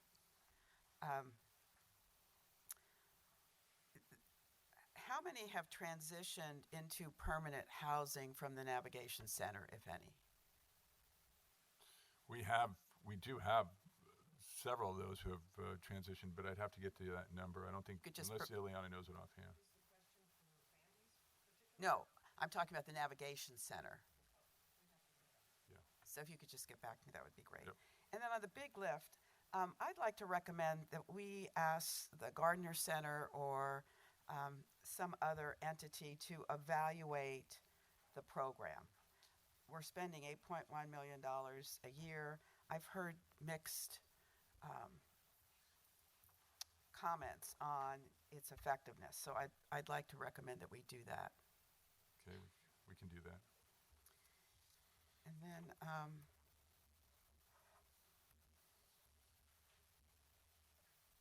the elder abuse issue is kind of jarring to me.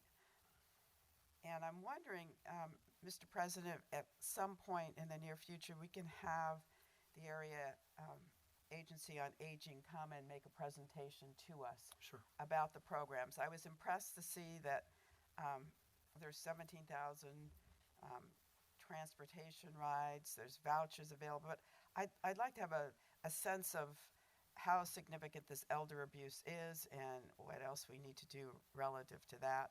I'm alarmed by the 5,100 child abuse reports, especially in the agency where there is almost a 40% vacancy rate. We really have to address that moving forward. And then the unemployment rate is 5.4%, but it's 16-year-olds and older. I don't think of 16-year-olds as being in the workforce full-time.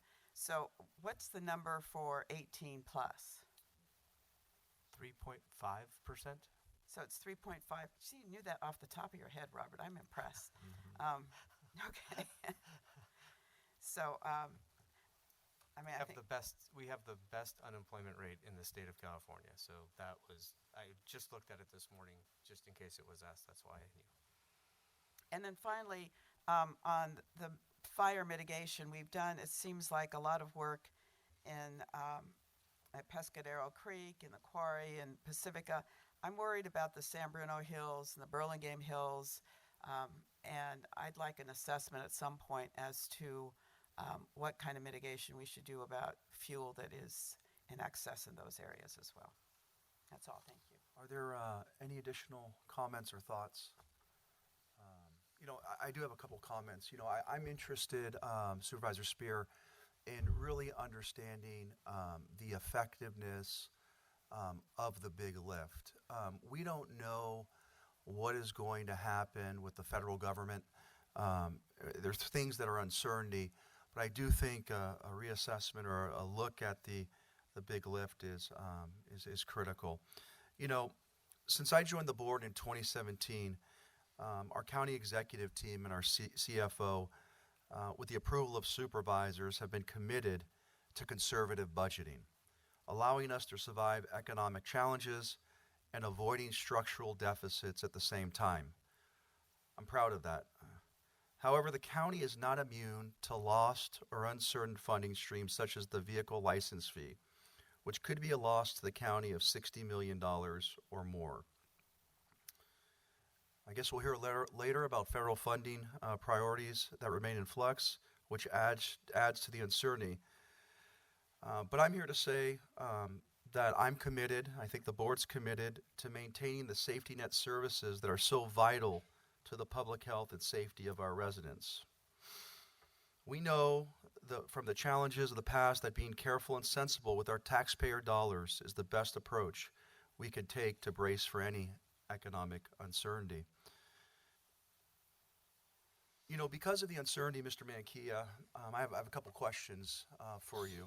The first question really is around if our general fund is depleted and we need to look at Measure K to potentially supplement, there are some areas that I do think within those expenditures that we should look at. And I think one is the money for the Parks Department. I think in tough times, that's a potential luxury.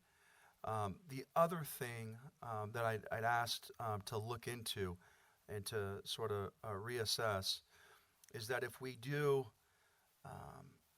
look at severe cuts, maybe potentially looking at funding around housing. Can you talk to us a little bit, Robert, about through Measure K, the large ticket items that dollars are programmed? I know it's affordable housing, but if you could just give us the number figures of the top 5. So affordable housing is $20 million. That's what we put into affordable housing. That's inclusive of some staffing that was needed to make sure that the housing is kept on the market at the proper rate. I would say that to the point in the presentation that in total, if you take the 20 million out, there's 39 million that is associated with homelessness. So I think the voucher program at 8.7, I think the $5 million that is associated, over $7.5 million that are associated with the shelters, the outreach teams and those, I think that's probably a high value, but also very needed.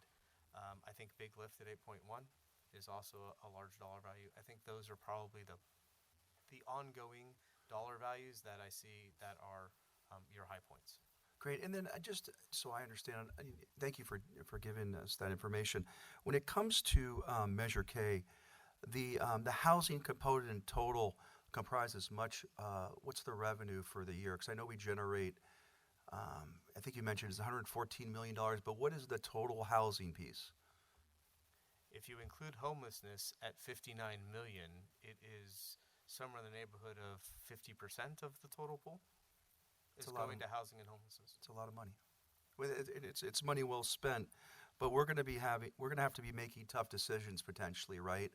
When we look at VLF and we look at this uncertainty, we're one of the few counties that has a county hospital and a county health system that's pretty extensive, and so we do have these core services. But I would just hope that staff, and I know you're doing the work right now, would really sort of take a look at worst case scenario in both situations and sort of what the plan is. But I'm sure you've already done that. Is that correct, Robert? I see you smiling over there. We're trying.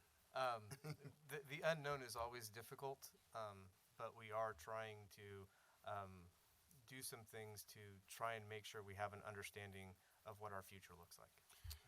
And if I may, President Camp, it'll also depend on what kind of structural deficit we're looking at. Is it a short-term reason because of policies, or is it an ongoing structural deficit? That will really impact. I mean, the short-term, the board has positioned itself well with the increase in reserves to get through short-term decline. But if it's, catastrophic with VLF going away or something like that, there will be severe cuts. Supervisor Corzo. Thank you. I wanted to give some background information on the Big Lift and recognize that when I first started, I too had questions and concerns about how effective the Big Lift was. But we did just go through a new strategic planning process. The Big Lift was evaluated by the Rand Institute in 2021. And we have, I would say, gotten the Big Lift to a much better place than it had ever been before. We have a new executive director, Catherine Sullivan, and I think it'd be great to maybe have a presentation about the Big Lift, where the money is going. It actually is going all over our county to many of the districts that need it the most. And, you know, through my time working on the Big Lift with Supervisor Pine, I also had many questions about, you know, are we really focusing these investments on the students that need it the most? Because I just want to make sure everyone knows that the Big Lift is essentially an equity initiative meant to increase reading in by third grade for many of our students, and that statistic is not one that I would say this county has historically been proud of in comparison to neighboring areas. And I think it's a great idea to kind of assess where we're at, and I think the Big Lift now is like really well positioned to answer many of the questions that folks have. So I'd welcome that, and I just wanted to give that additional context. And then I also wanted to just get clarity, you know, besides what I said, I'd be interested to know what kind of data or information folks would like about the Big Lift, so that we make sure that we provide that when it comes to the board. Great. Thank you very much. I think your idea on having a presentation is, I think, is wise and smart. So thank you for doing that. Are there any other questions or comments? I have a question. I just want to say to staff, thank you for the report. As we're looking at the VLF shortfall, what, if anything, what can we do to advocate for those dollars? Should we be in our districts telling voters to contact the state to just let people know how important those dollars are to our region?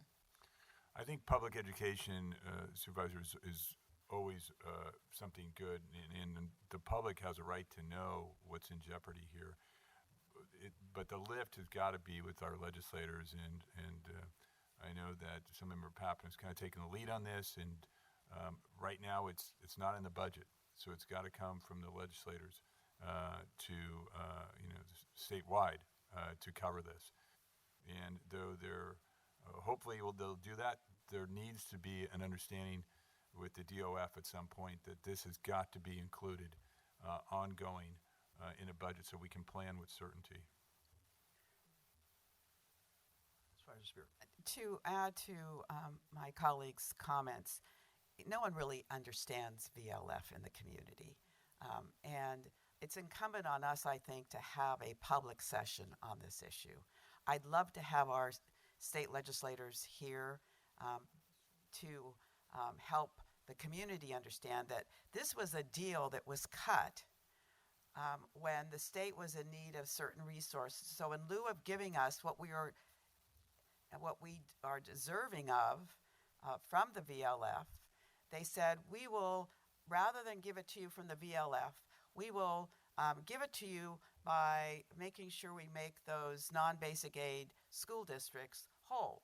Well, in San Mateo County now, we have, 3 school districts that are not basic aid. So that means there's no money coming to San Mateo County, and that's why we have the shortfall. So if in fact VLF was intended for the purpose of giving counties and cities that revenue, and there was this deal cut with the state because they were in need of resources at the time, the responsibility is still for the state to give us what we are owed. And I think we need to have a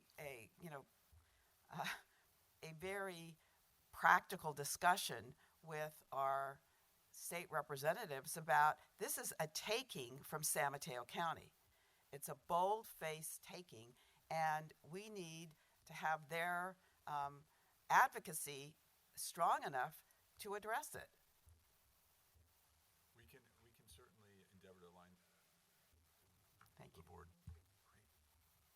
All right. Do we have any public comment? Thank you, Mr. President. At this time, I don't have any speakers. Supervisor Corzo. Thank you. Sorry, I just wanted to make a couple additional comments. I just want to thank County Executive Callaghy and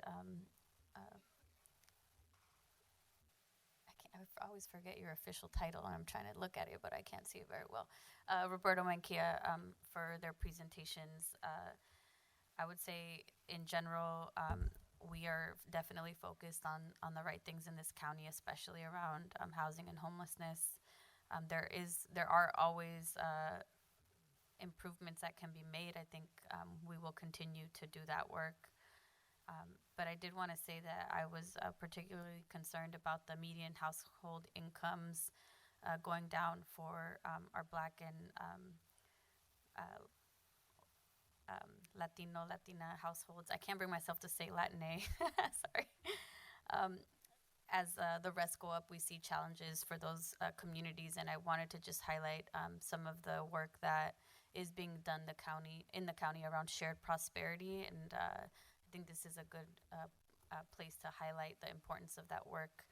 And I wanted to appreciate the work of Shireen Malikofsali and her staff and from the Office of Racial and Social Justice for including equity impact statements. I hope that we all will read those in every agenda item and understand the impacts. And I do think it's good that we question our investments, our funding sources, and that we plan. So, the more that we can do that, I think the better. There are, I would say, some Measure K investments that we maybe want to look at again. And what I mean by that is, the effectiveness and impact of some of the larger investments from the big pot of Measure K. So I just wanted to add those comments, and with that, I'm turning it back over to President Canepa. Thank you, Vice. Supervisor Mueller. So first, I want to support Supervisor Spears' request to bring in our legislators. I think we need to bring them all in. I think they need backup, and I think we need to show the county's fully behind them to push this through Sacramento this year. I did do the math myself on the Measure K while we were talking, and it looks like even though it shows a 5% decline, it's actually a 10% decline over the last 2 years. So, and that's at a time where, and that was factoring a 3% inflation rate for each year. So that's actually, I find that really concerning. And so I really want to dive in and find out what's happening sector-wise. So thank you. Great. Public comment. Thank you, Mr. President. I don't have any speaker slips from chambers, so we will now go to Zoom for public comment. This is for item number 3 for the mid-year budget update. We have 2 hands raised. Ann Schneider, followed by Sid Young. Ann, please unmute and begin. Thank you. I'm assuming I get 1 minute. It's interesting to see you all dance around Measure K, where you had set aside $33 million plus $8 million for the purchase of La Quinta Hotel in Millbrae. The city, formally, when I was a council member, we asked for you to put this on your agenda and formally remove La Quinta from your actions. You had the opportunity to buy a 100-room hotel, Best Western, in Burlingame on the market for $18 million, and it sold for $15 million. So one of the things you can do about Measure K is remove La Quinta and let Millbrae get on with its own planning, its own budgeting, because that hanging out there is impacting the budget. The other thing, and I know Supervisor Spear is talking about Measure K as a regional action. We are an end-of-the-line BART station. With that, we have the problem of unhoused being pushed daily and nightly into us. That makes us a regional issue. The county has cut that funding. Life Moves has gone. The number of homeless in Millbrae is growing. And keep in mind that homeless population contributed to the closing of a Lucky store and a Walgreens, which also impacts sales tax. So I encourage you to find Measure K money to bring back the Life Moves program at the Millbrae BART station. Thank you. Thank you, Ann. We'll now go to Sid Young. Please unmute and begin. Thank you. I would just like to ask if there's ever a way of checking on Measure K to find out where it goes within the county, because I live in Moss Beach, and Moss Beach and Montera, every time I watch a Board of Supervisors meeting, there's never any funding that goes to either of our two zip codes. And we do have needs here too.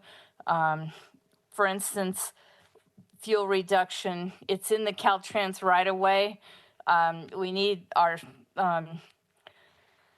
representatives to contact Caltrans and get them to take out the fuel load there so that people won't be losing their homeowners insurance and having their housing possibly go up in flames like in wildfire down in Pacific Palisades. But there's other things too. We haven't, usually most of the unincorporated money in the house funding goes to Pescadero or sometimes Quarry Park through the Parks Commission.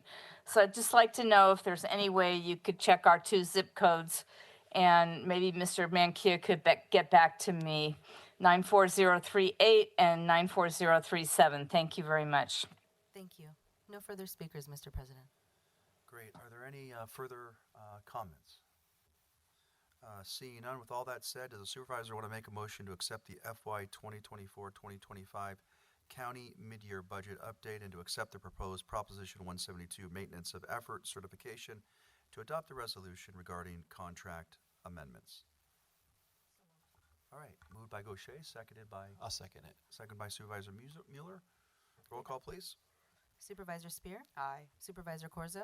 Yes. Supervisor Mueller? Yes. Supervisor Gaucher? Yes. President Canepa? Yes. Motion passes.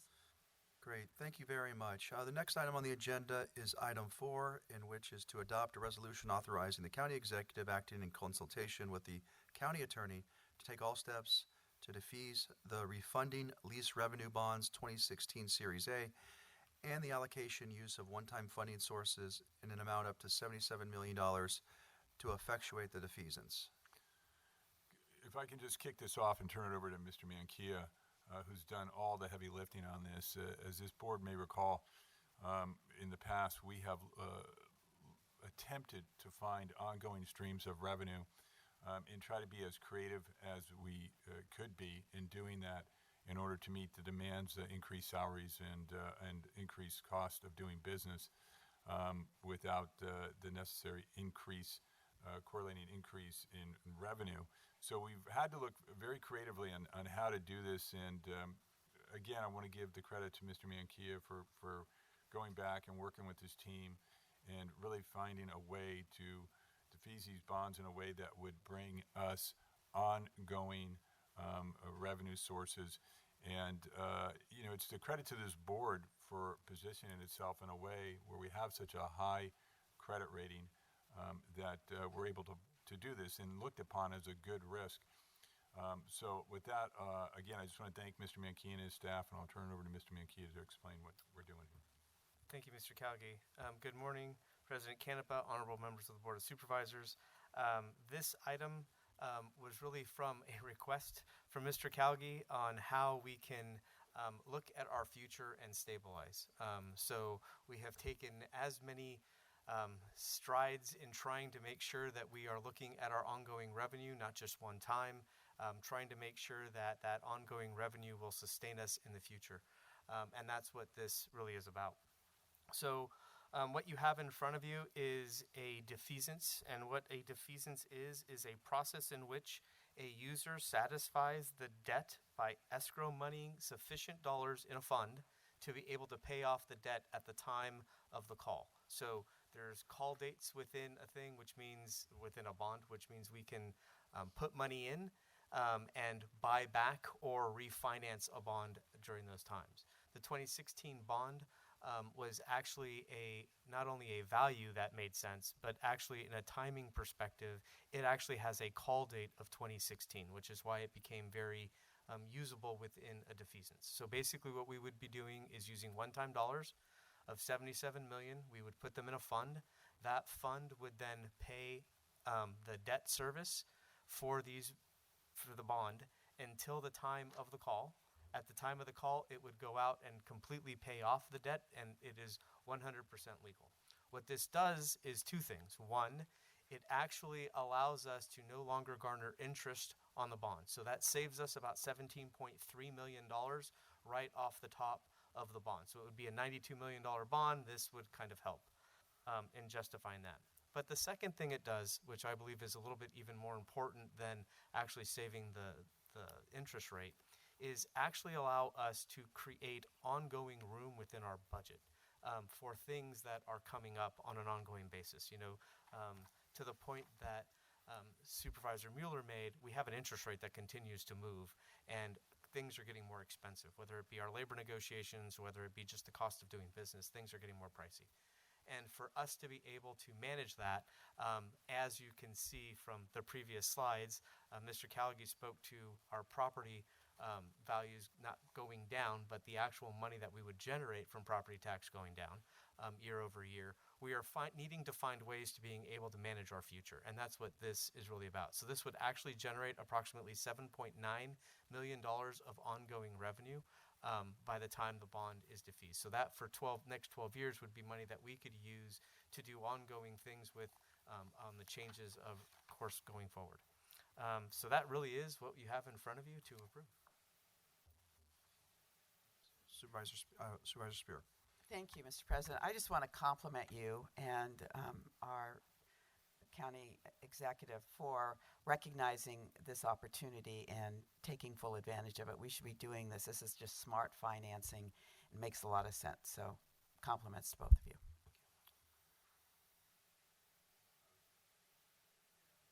Yeah, ditto. All right.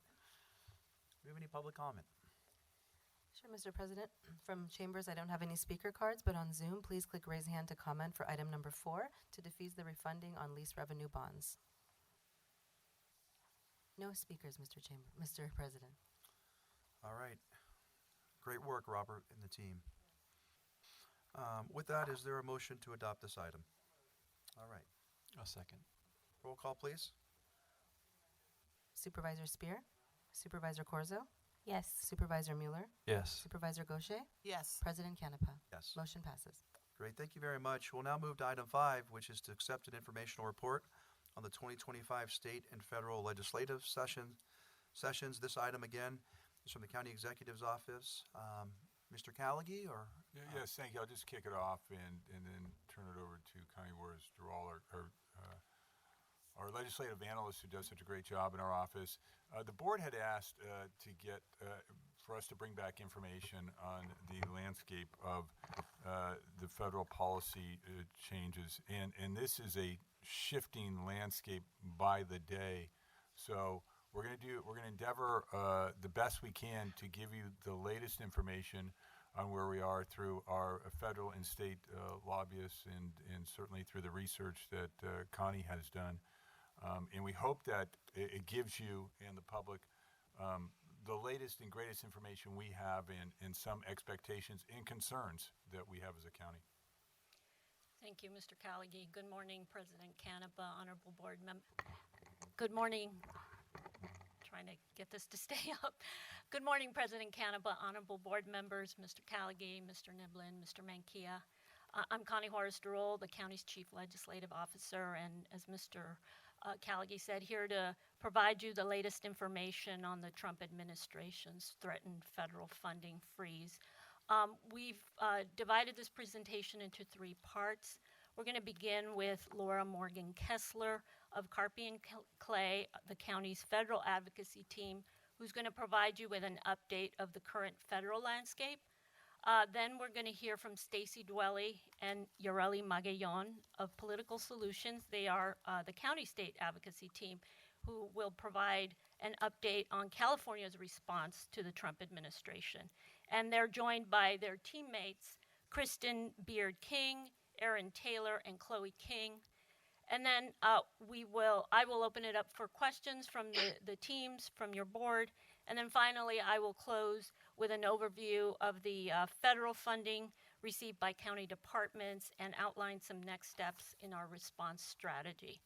So with that, if Laura could begin, and she's ready to share her screen. Good morning. Thank you so much, Connie. Hopefully you all can see this presentation. Supervisors, good morning to you from Washington, D.C. As Connie said, my name is Laura Morgan Kessler, and along with my colleague, David Wetmore, we have the honor and privilege of working on behalf of the county here at the federal level. As you all are very much aware, there has been quite a bit of activity at the federal level these last few weeks. So this morning, I would like to provide you all with an update on the latest from Washington, D.C. The 119th Congress began on January 3rd, and the county has 2 new members of your congressional delegation, Senator Adam Schiff and Congressman Sam Liccardo. Senator Schiff was elected to the seat held by Senators Dianne Feinstein and LaFonza Butler, and Congressman Liccardo was elected to the seat held by Representative Anna Eshoo. Republicans hold majorities in both the House and the Senate, but by very narrow margins. In the House, these margins will get even tighter for Speaker Mike Johnson in the coming days when current Congresswoman Elise Stefanik resigns once the Senate confirms her to serve as the ambassador to the UN. Her upcoming departure from the House will mean that Republicans cannot lose a single vote of their members in order to pass a bill off the House floor. On January 20th, Donald Trump was sworn in as the 47th President of the United States. Since his inauguration, the Senate has been working very quickly to confirm many of the president's cabinet secretaries and agency heads. To date, the Senate has confirmed 10 of the president's cabinet secretaries. In total, the Trump administration will have more than 4,000 political appointee positions to fill across the federal government. President Trump's first day in office was jam-packed with executive actions. On his first day, he issued a total of 46 presidential actions, most of these coming in the form of executive orders. The president's first day actions fell mostly into the following issue buckets: the federal workforce, federal government modernization and efficiency, federal agency regulations and policy, energy and the environment, and immigration and homeland security. Additionally, President Trump revoked 56 executive orders and presidential memorandums that were put into place by previous administrations. It is important to note that executive orders can only direct action from the federal government. We anticipate that President Trump will continue to use his ability to sign executive orders in the coming weeks and months of his presidency. 2 weeks ago, the Trump administration attempted to freeze all federal grant and loan funding, an action which sent shockwaves through all of Washington. I wanted to take a moment to walk you through the events of that week and let you know where things stand as of right now. On January 27th, the White House Office of Management and Budget sent a brief memo to all federal agencies entitled "The Temporary Pause of Agency Grant, Loan, and Other Financial Assistance Programs." This memo stated that all federal agencies would begin a review process of all federal grant and loan programs within their agencies to determine if they were in line with the executive orders President Trump issued in his first week of office. During the time of the review, agencies were directed to freeze all disbursement of federal grants and loans. As you can imagine, this memo caused a great deal of confusion, not only at the federal agencies, but on Capitol Hill as well. The following day, January 28th, the Office of Management and Budget provided federal agencies with 2 additional documents related to the funding freeze. The first was a brief Q&A about the pause, and the second provided specific guidance on the information federal agencies would be required to submit with each federal program review. Later that day, a U.S. District Court judge issued a temporary injunction blocking the proposed freeze on grants and loans, citing concerns about its legality. This short stay was scheduled to last through Monday, February 3rd. The next day, January 29th, the White House Office of Management and Budget rescinded its memo from Monday evening. The expectation was that the rescission of this memo would lift the federal funding freeze. However, about 2 hours after OMB rescinded the memo, the White House press secretary made a comment that, quote, "This is not a rescission of the funding freeze. It is simply a rescission of the OMB memo," end quote, which, as you can imagine, only increased the confusion around whether the funding freeze was, in fact, still in place. In response to this latest confusion, 22 states' attorney generals filed a suit in another U.S. district court seeking a temporary restraining order against the freeze. 2 days later, the judge ruled in favor of the 22 state attorney generals and granted a temporary restraining order blocking the implementation of the funding freeze. This ruling effectively stopped the freeze from taking place, at least temporarily, while the legal battle over its implementation continued. The following Monday, February 3rd, the judge in the initial case extended his temporary restraining order as well. So, where are we now? There are currently 2 different temporary restraining orders in effect related to the funding freeze. As a result, many grantees recipients have been able to access and draw down previously awarded federal funding. However, there are still many reports of grantees having challenges communicating with federal agency staff regarding federal funding or financing, as well as awards that are not yet being released. Neither of the current temporary restraining orders have an end date. It is anticipated that they will both remain in effect until courts consider additional forthcoming motions related to the primary injunction. There may also be additional legal action taken both in response to the freeze as well as around the larger issue of the administration's ability to impound funding Congress has appropriated. Before I turn things back to Connie, I want to flag a few items that Washington will be focusing on in the coming weeks that you can expect to hear more about from us as well as in the media. So the first is the fiscal year 2025 appropriations bills. So back in December, Congress was unable to pass the FY25 appropriations bills. So they passed another short-term continuing resolution, or CR, that allowed the federal government to remain funded at current levels until March 14th. As we are just about 1 month away from the exploration of the current CR, Congress will need to figure out action to take prior to March 14th to avoid a government shutdown. There are currently 3 options on the table to do so. The first is to finalize and pass all 12 of the FY25 appropriations bills. The second would be to pass another short-term continuing resolution, or the third option would be pass a year-long continuing resolution for the rest of fiscal year 2025. Impoundment is a word that you're going to start hearing more about related to federal funding. Congress has the power of the purse as designated by the Constitution. As such, Congress appropriates federal funding to the agencies, and the agencies spend the funding according to Congress's direction. In 1974, Congress passed the Impoundment Control Act, which explicitly limited the president's ability to withhold or delay the expenditure of funds that Congress has appropriated. The Trump administration has indicated that it is looking to pursue a legal challenge against the Impoundment Control Act that would allow federal agencies to impound funding, meaning not spend, as was appropriated by Congress. This is an issue that we are expected will make its way all the way to the U.S. Supreme Court. Lastly, budget reconciliation. Budget reconciliation is a special process Congress uses to pass certain types of laws more quickly and with fewer obstacles. It is limited to legislation that directly affects the federal budget, such as changes to taxes, spending, or debt limits. Strict rules ensure the focus remains on budget-related matters, so policies or programs without a clear budgetary impact usually cannot be included. One key advantage of reconciliation is that it bypasses the Senate filibuster, so it allows the bill to pass the Senate with a simple majority instead of the usual 60 votes. Budget reconciliation is also only used when one party is in control of the House, the Senate, and the White House. Thank you for the opportunity for me to provide you with this update, and I'll turn it back over to Connie. Thank you, Laura. Can I ask a question of Yes. our representative?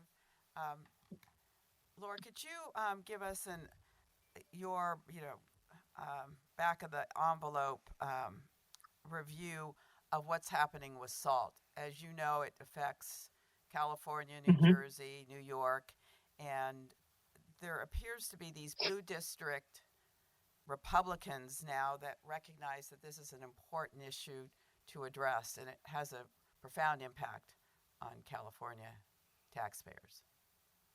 Yeah, you are absolutely correct. We are seeing a handful of New York Republican House members who have been meeting regularly with President Trump and his administration, also meeting with Speaker Johnson and his leadership, who are very much adamant that some fixed assault needs to be addressed in the budget reconciliation package, which we could be seeing here just in a few weeks.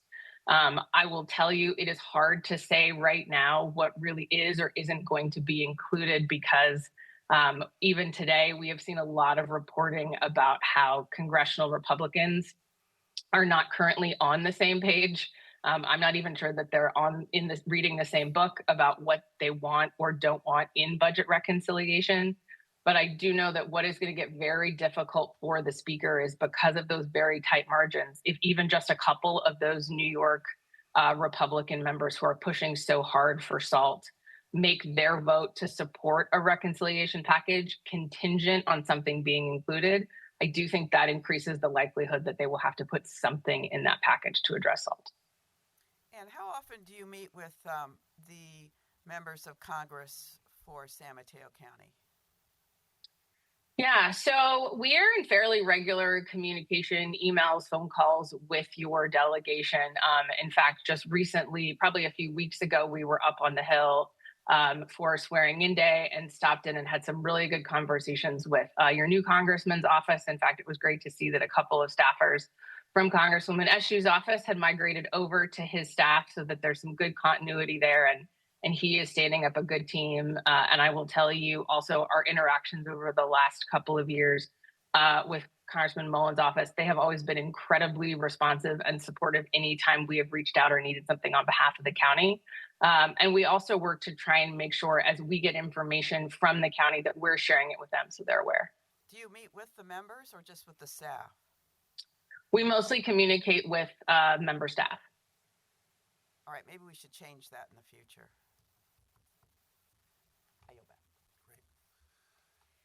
Thank you. Now I'm going to pass it on to Political Solutions. Again, Stacy Dwelly and Ureli Magallon. We're going to provide you with the state update. Thank you, Connie. Let me just share my screen really quickly.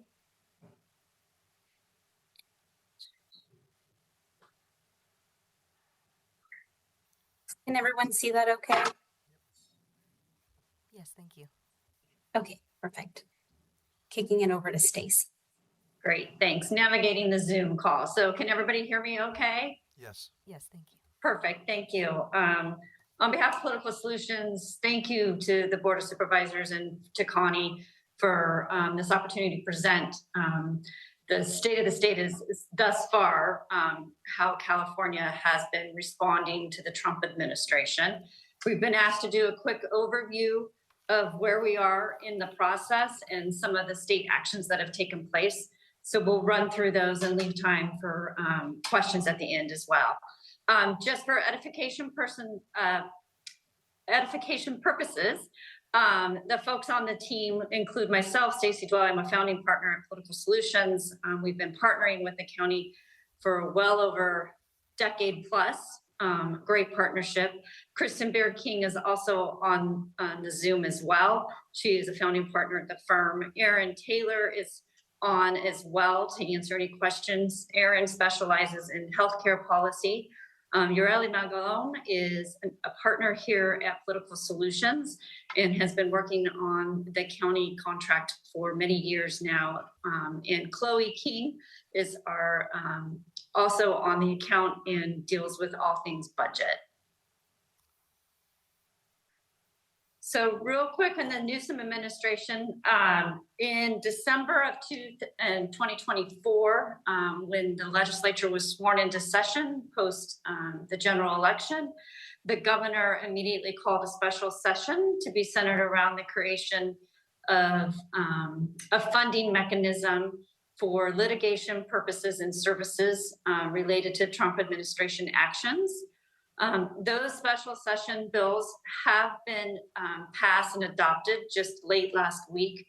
The first one, SB X1, appropriates $25 million to the Department of Justice and the Attorney General's office for the purpose of defending enforcement and legal actions based on executive orders.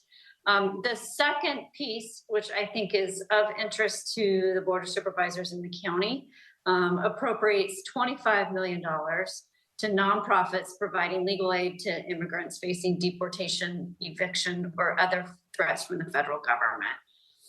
Of note in that portion, there was some pushback in the legislature that none of these funds should be allocated for any individuals convicted of a serious or violent felonies.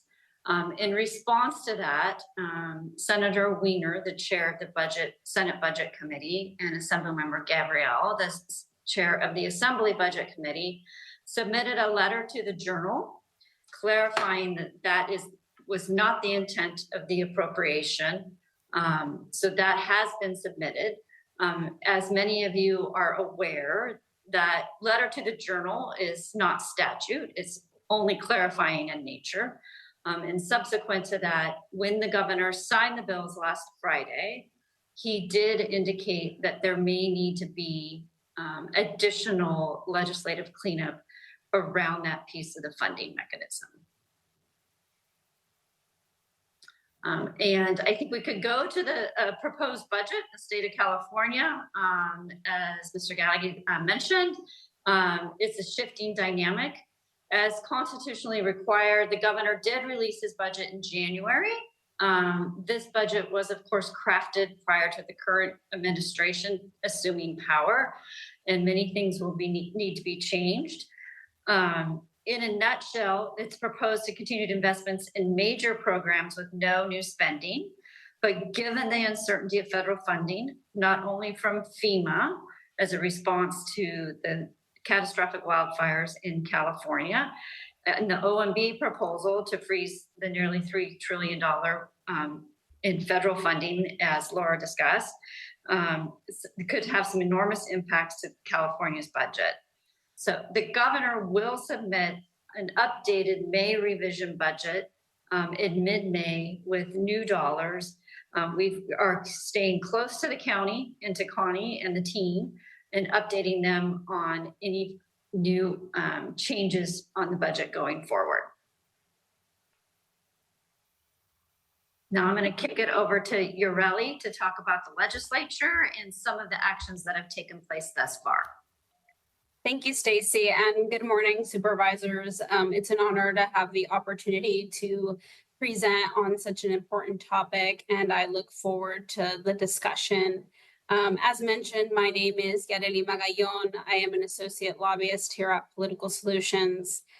Stacy has already highlighted Governor Newsom's actions in response to the federal administration, so the latter part of this presentation will be focused on the legislature and the Attorney General.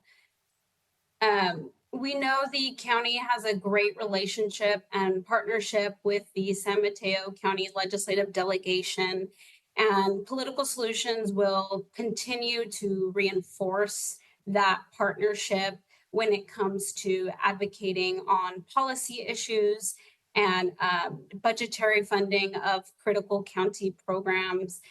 We will also continue to work alongside county coalitions, such as the State Association of Counties and the Urban County Caucus, to ensure that we are in lockstep on pressing issues affecting counties, as well as keeping the communication open with the governor's office and legislative leadership. To provide some context on where we are in the legislative process, we are now 10 days away from the bill introduction deadline. This list on this slide kind of provides some, highlights some monumental deadlines, but would also point to the May revise deadline as it relates to the budget. As Stacy was talking about, that proposed January budget was crafted prior to the new administration taking place. So we will get an updated and revised budget in mid-May. And then as this slide shows, there is a constitutional deadline on June 15 for when the budget bill must be submitted. The PS team, apologies, the political solutions team has seen some bills introduced so far that we are actively screening and monitoring on behalf of the county, including some listed on this slide. But truly, we will have a full picture, or at least a clearer picture of what the legislative landscape looks like post that February 21st introduction deadline. As stated, we have already started parsing out legislation that we believe will be of interest to the county. This includes everything from immigration related legislation, healthcare, reproductive rights, LGBTQIA plus proposals. But we also wanted to highlight that the Republicans have created a legislative package that would try to align with some of President Trump's proposals, including voter ID, tax exemption on tips, and using state funds to increase access to private or religious schools. I would note that Democrats hold a supermajority in both the Assembly and the Senate. So moving this package does face an uphill battle. Really quickly, post-bill introduction deadline, Political Solutions will be working closely with department heads and county staff to prioritize and refine our advocacy efforts on bills of importance to the county. But so far, wanted to highlight the categories on this slide as being of interest. Shifting to pertinent efforts and actions by the California Attorney General, I would really say that the Attorney General has been on the front lines of response. He has been very active in order to prepare California for litigation. And actually, just last week, we would highlight that Attorney General Rob Bonta did confirm and announce that he would not be running for governor in 2026 with a statement, and this is a quote, "There are too many important fights ahead," end quote, end quote. As mentioned, and as this slide shows, the Attorney General has already announced several legal actions against the current Trump administration, including filing lawsuits to protect healthcare expansion to DACA by making DACA recipients eligible to participation in the Affordable Care Act insurance market, challenging the federal administration's executive order to end birthright citizenship, blocking the implementation of the Office of Management and Budget's freeze on nearly $3 trillion in federal assistance funding, and most recently, litigation revolving the Department of Governmental Efficiency reach into personal data via the Treasury Department. We also wanted to include this slide to provide some further background on other actions the Attorney General and his office have taken. We did provide this PowerPoint to county staff, so happy to share that with all the supervisors here today. It includes some links in case you'd like some further detailed information. And in closing, Political Solutions will continue to work closely with the county and, when appropriate, with the Attorney General's office on all related matters. Thank you, and back to you, Stacy. Yes, thanks, Yoreli. Political Solutions, again, is pleased to partner with the county and work on your behalf, and happy to answer any questions that you might have. Hi, Stacy. Hi there. full disclosure, Stacy was a member of my staff when I was in the state legislature, so we go way back. It's great to see you. We're very concerned about VLF and would like your guidance on how we can make our case more dramatically and more consistently, because we're kind of limping through year to year. And while there was a deal cut for last year and the year before, we've only been paid for 22, 23. Is that correct? So it's a huge hit to the county of $100 million. So we'd like your counsel on that.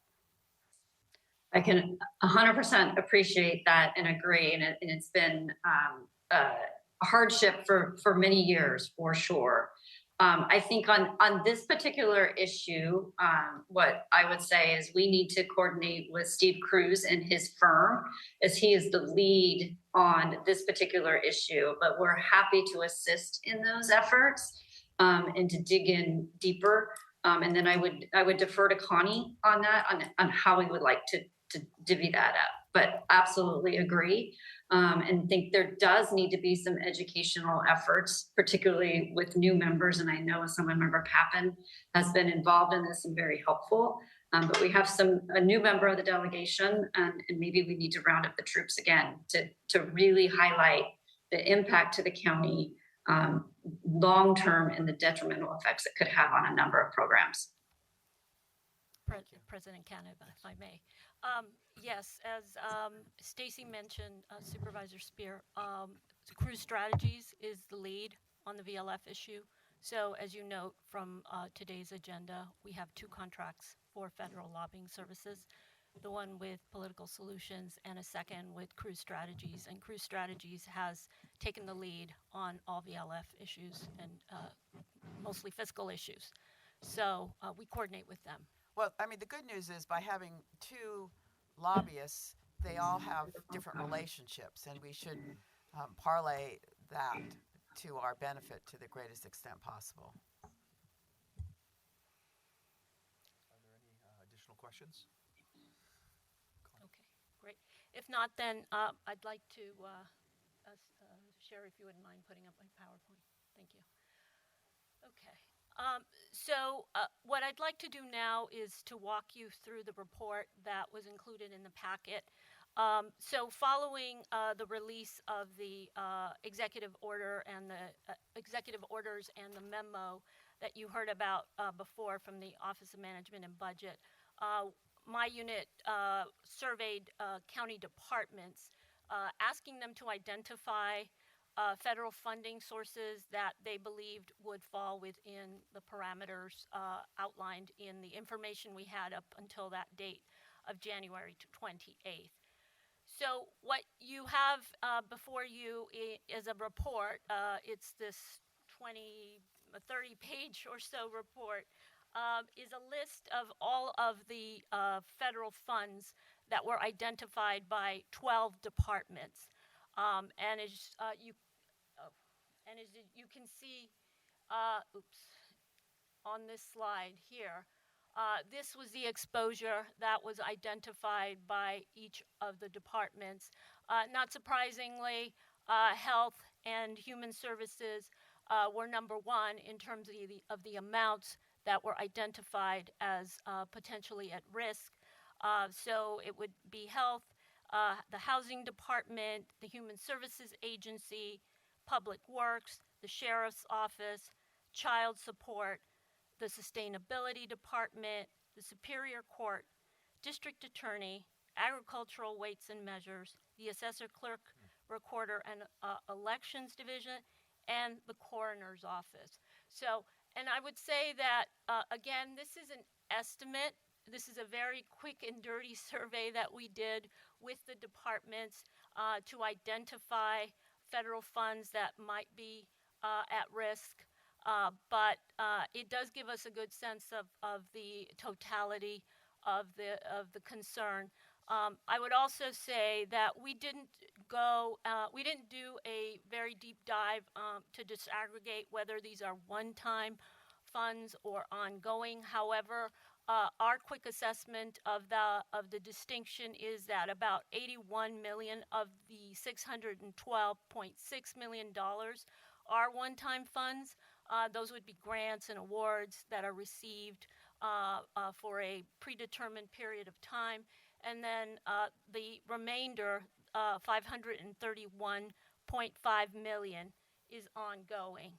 And so, as I say, with more time and information, we can certainly refine that information, but the table that's provided in your report does list every single item and gives you a sense of the services that are in play, as well as the numbers of people and clients that would be impacted.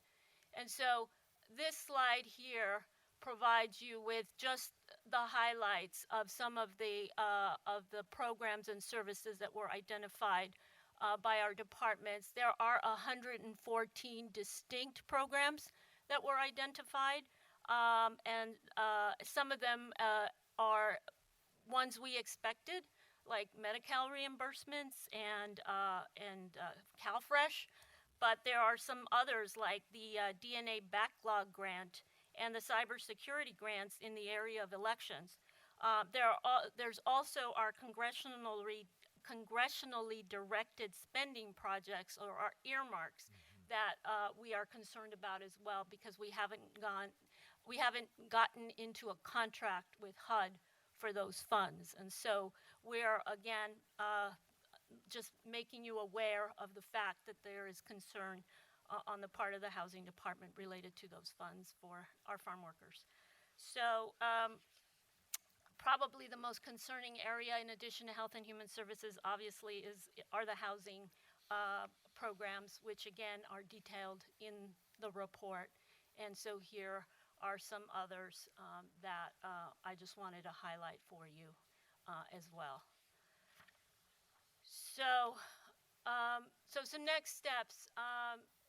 The federal government and the federal agencies have said they're continuing their reviews of these programs, despite what is happening in the courts and the back and forth between the administration and several courts related to this particular freeze.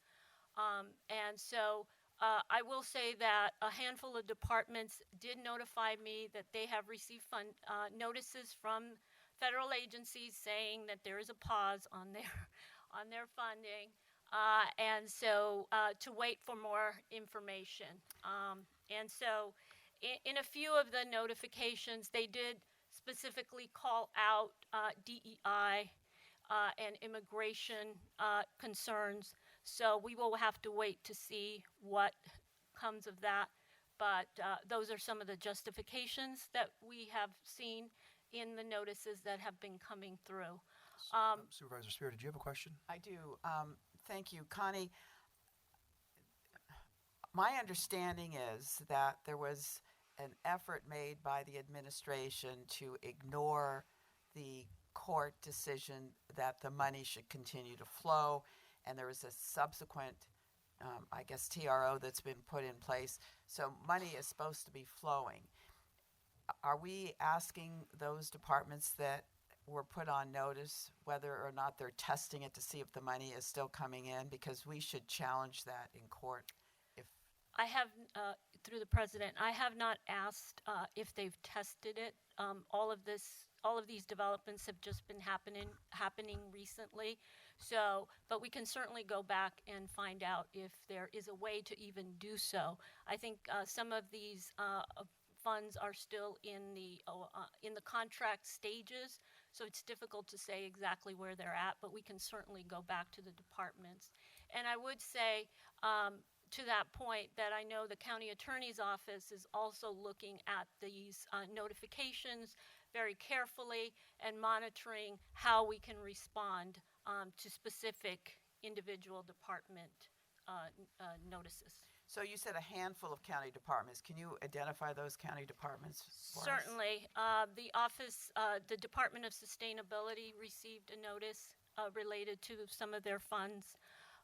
The sheriff's office has also received notification related to their funds. The coroner's office has also received a notification related to their funds. Those are the ones that I'm aware of, but again, with more time, we can probably identify some others that have probably received notifications from federal agencies. I'll just add one more. Actually, I think that out of the medical center, there was a HRSA grant that was that's received by the program that we have for farm labor and homeless healthcare, and I think there was a notice that was received there, if I'm not mistaken. And Supervisor, to your point, I know there's a lot of there are agencies, local agencies that have in fact pursued litigation along the lines you're talking about. And frankly, we've received some, as we look at the news and the reporting, we've received some indication that some federal agencies have not necessarily complied with injunctions that the courts have issued in these areas. So we're certainly in close collaboration. We're meeting 2 or 3 or 4 times a week with legal offices throughout the state and frankly throughout the country. We're members of a number of organizations, including IMLA, International Municipal Lawyers Association, and the County Councils Association here in California. So we're certainly trying to get a sense of what other jurisdictions are doing, and we'll certainly bring to the board information and opportunities as they come up. All right, thank you. Supervisor Mueller. Thank you. I also am concerned in the circumstance that they don't just say no, they just say slow. And so, and to my colleagues, in full transparency, Stone Pine, which we passed, had funding included an award that Congressman Eshoo had put into the budget. We have not received that award. Those waivers were not granted prior to the Biden administration leaving office, and we may see that funding. So we may have to bring this back to the board to provide additional funding. That's just one project that's in the millions of dollars that we'd be looking at. So, and they're not saying no. They're just saying nothing. They're just saying slow right now. You know, Connie, you know, I really have some grave concerns in this area. As you know, our health system, when we dealt in 2016, we had budgetary issues. Our health system was, you know, sort of a driver of that. My question for you is clearly this. When you talk about these pauses, you know, I think it would be helpful for the board, John, because this is all happening real time, is to keep us updated on different areas where that's happening. Because if we do not track and monitor this, I don't think it's going to stop. I think these pauses are going to continue, and I know, Robert, I would assume from your position as CFO, you're tracking it every day in terms of the pause in funding. Is that correct? Yes, we track every day what's going on at the federal level. Got it. What is the Robert? What is the total amount of funding that's been paused to date? Do you have that number? Or if you're not, maybe you could. I do not have that number to date. It's everywhere right now, so it's interesting because we can't really tell because of the way that we would be claiming. So I would have to come back to the board with that. Yeah, I think that's a really as we move forward and make some decisions and work this through. You know, having that real number, I think would really be help us in terms of being informed and educated. Go ahead, Connie. I'm sorry. Just to close out, President Canepa, I just wanted to say that, you know, in addition to the funding freeze, we're also keeping a very close eye on the federal appropriations process and the budget reconciliation process, which is ongoing, as Laura mentioned. We're also working closely with our federal delegation. We've already spoken to Representative Mullen's staff about this issue, and we'll be making an appointment to meet with Representative Liccardo to talk to him as well. And then finally, we are working with our state associations very closely as well. So that would be NACO, the National Association of Counties, CSAC, the California State Association of Counties, which is also very active in this area, and then, of course, the Urban Counties of California, which we are a member of and is also working diligently on this issue. So we're bringing this forward in every way that we possibly can. And I'm Great. happy to take any other questions Great job, you may Connie. have. Supervisor Gaucher. No, Connie, thank you for this report. I am always at awe with the way that DEI is being projected and perceived as something that is negative. And we know that DEI was a framework to provide fairness and representation in the workforce and other organizations. This work was never meant to harm anyone. It's really meant to make sure that everybody has an opportunity to participate in this innovation, the economy, and the work. So, Shireen, I'm looking at you. I know this is something that's really important to us. How we really define DEI so that we can take it back and erase this negative connotation that is going everywhere about DEI. Would love to figure out how we work on that as well. Absolutely. Great. Seeing no comment, Supervisor Corzo. Thank you. I just want to thank you for the presentation, as well as the state and federal teams that provided us the update earlier. Recognize that there's many challenges ahead. I actually had a question about something that's more related to the state, but I don't want it to get forgotten in kind of the flurry of things that we're seeing from the federal government. I know there's been continued concerns from some of our nonprofit partners about the changes in CalAIM funding.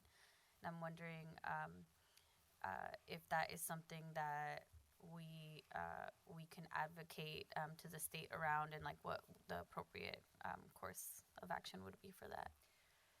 Yes, through the president, Supervisor Corzo.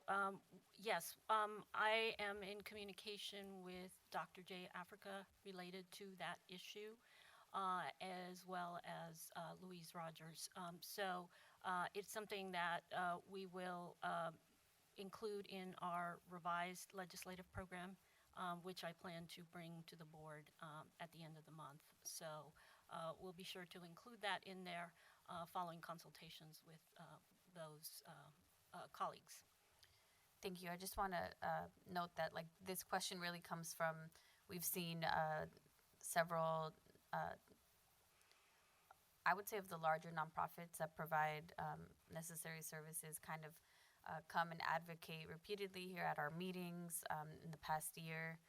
And I'm still personally getting outreach from other nonprofits. So I just think it might be time to kind of explore what we can do at the state to see if we can get rates changed. And then just to clarify again, we don't have a complete list or like a real understanding of what funds are at risk in the sense that more could come at any point, and some might just come slowly versus getting a clear no. So yeah, it's not a great position to be in, but I do think we need to continue to have these discussions, and that we will get through this the best we can, and just having like really clear, up-to-date information about what's happening. So I really appreciate the update, and I'm happy to close out with that. Thank you. Through the county executive, I really found this presentation by Connie and our partners to be extraordinarily helpful. In light of, the administration and challenges that we may have to incur. I don't know if it's biannually or maybe quarterly, having Connie as well as our, legislative advocates both in Sacramento and in DC, but I think this was extraordinarily helpful today. We really have to monitor what's happening at the federal level. I was looking at the number of estimated total of $612 million or just above. That is a huge number for a federal funding freeze. And so this is top of mind because obviously this has adverse effects on how we do business. And so really being able to monitor through our legislative staff, being able to work in concert with the county executive's office, to work in concert, with our budget office, I think is critical because of the potential adverse consequences. So I don't know if Mr. Cali, your thoughts on that? And No, President Camp, I think you're absolutely right, and we're happy. I think information is power here, and I think that this board needs to be well informed about the changes that seem to be happening almost daily. So we're happy to bring Connie and the team back as needed, and I'll work with your office to establish a regular report back. You did a thank you, Connie. You did a tremendous job, so thank you. Thank you. Supervisor Corzo. Yeah, I just wanted to, I forgot to mention earlier that, I'm the member of our board that is assigned to the California State Association of Counties, and we had a convening, I want to say about 2 weeks ago, maybe 3 at this point, and this obviously was a big topic of discussion in that space, and heard this kind of agreement from counties across the state that when it comes to these financial impacts, that the recommendation from CSAC and just the consensus among the counties is that we fight for these dollars and that we don't move to immediately backfill them, because then it kind of proves that we don't need these funds. And so I just wanted to make sure to elevate that. And this was a bipartisan kind of supported message that I heard in that space from counties all across the state. And I do think that it was something that kind of gave me some reassurance that as county leaders, there are these discussions happening, and I'm happy to kind of bring back more of what I learned and share as often as appropriate. But wanted to just give our board that reassurance that we're not in this alone, and that every county is having this discussion, and there is power in knowledge. So thank you. All right, do we have public comment? Sure, Mr. President. No speaker slips from chambers, but I do see one hand raised in Zoom. So at this time, please do raise your hand for item 5. This is our state and federal legislative sessions report. Carlisle Ann Young, please unmute and begin. Thank you. This is probably a really naive question, but considering that the federal government is slowing down their funding of programs, I'm sure we have to send in remittances, and I don't know at all whether we send it to Sacramento and then they send it along to the federal government, or if we have to send our remittances directly. But I certainly wouldn't see any reason to not pause or slow down our remittances, and maybe even create an escrow fund in case this impasse lasts a really long time. But maybe there's someone there that could answer if we have to send direct money to the federal government, expect to do it on a timely basis, since they're not. Thank you. Thank you, Carlisle. Mr. President, that was the last speaker. Great. Are there any additional comments? Seeing none, with all that said, does the supervisor want to make a motion to accept the report?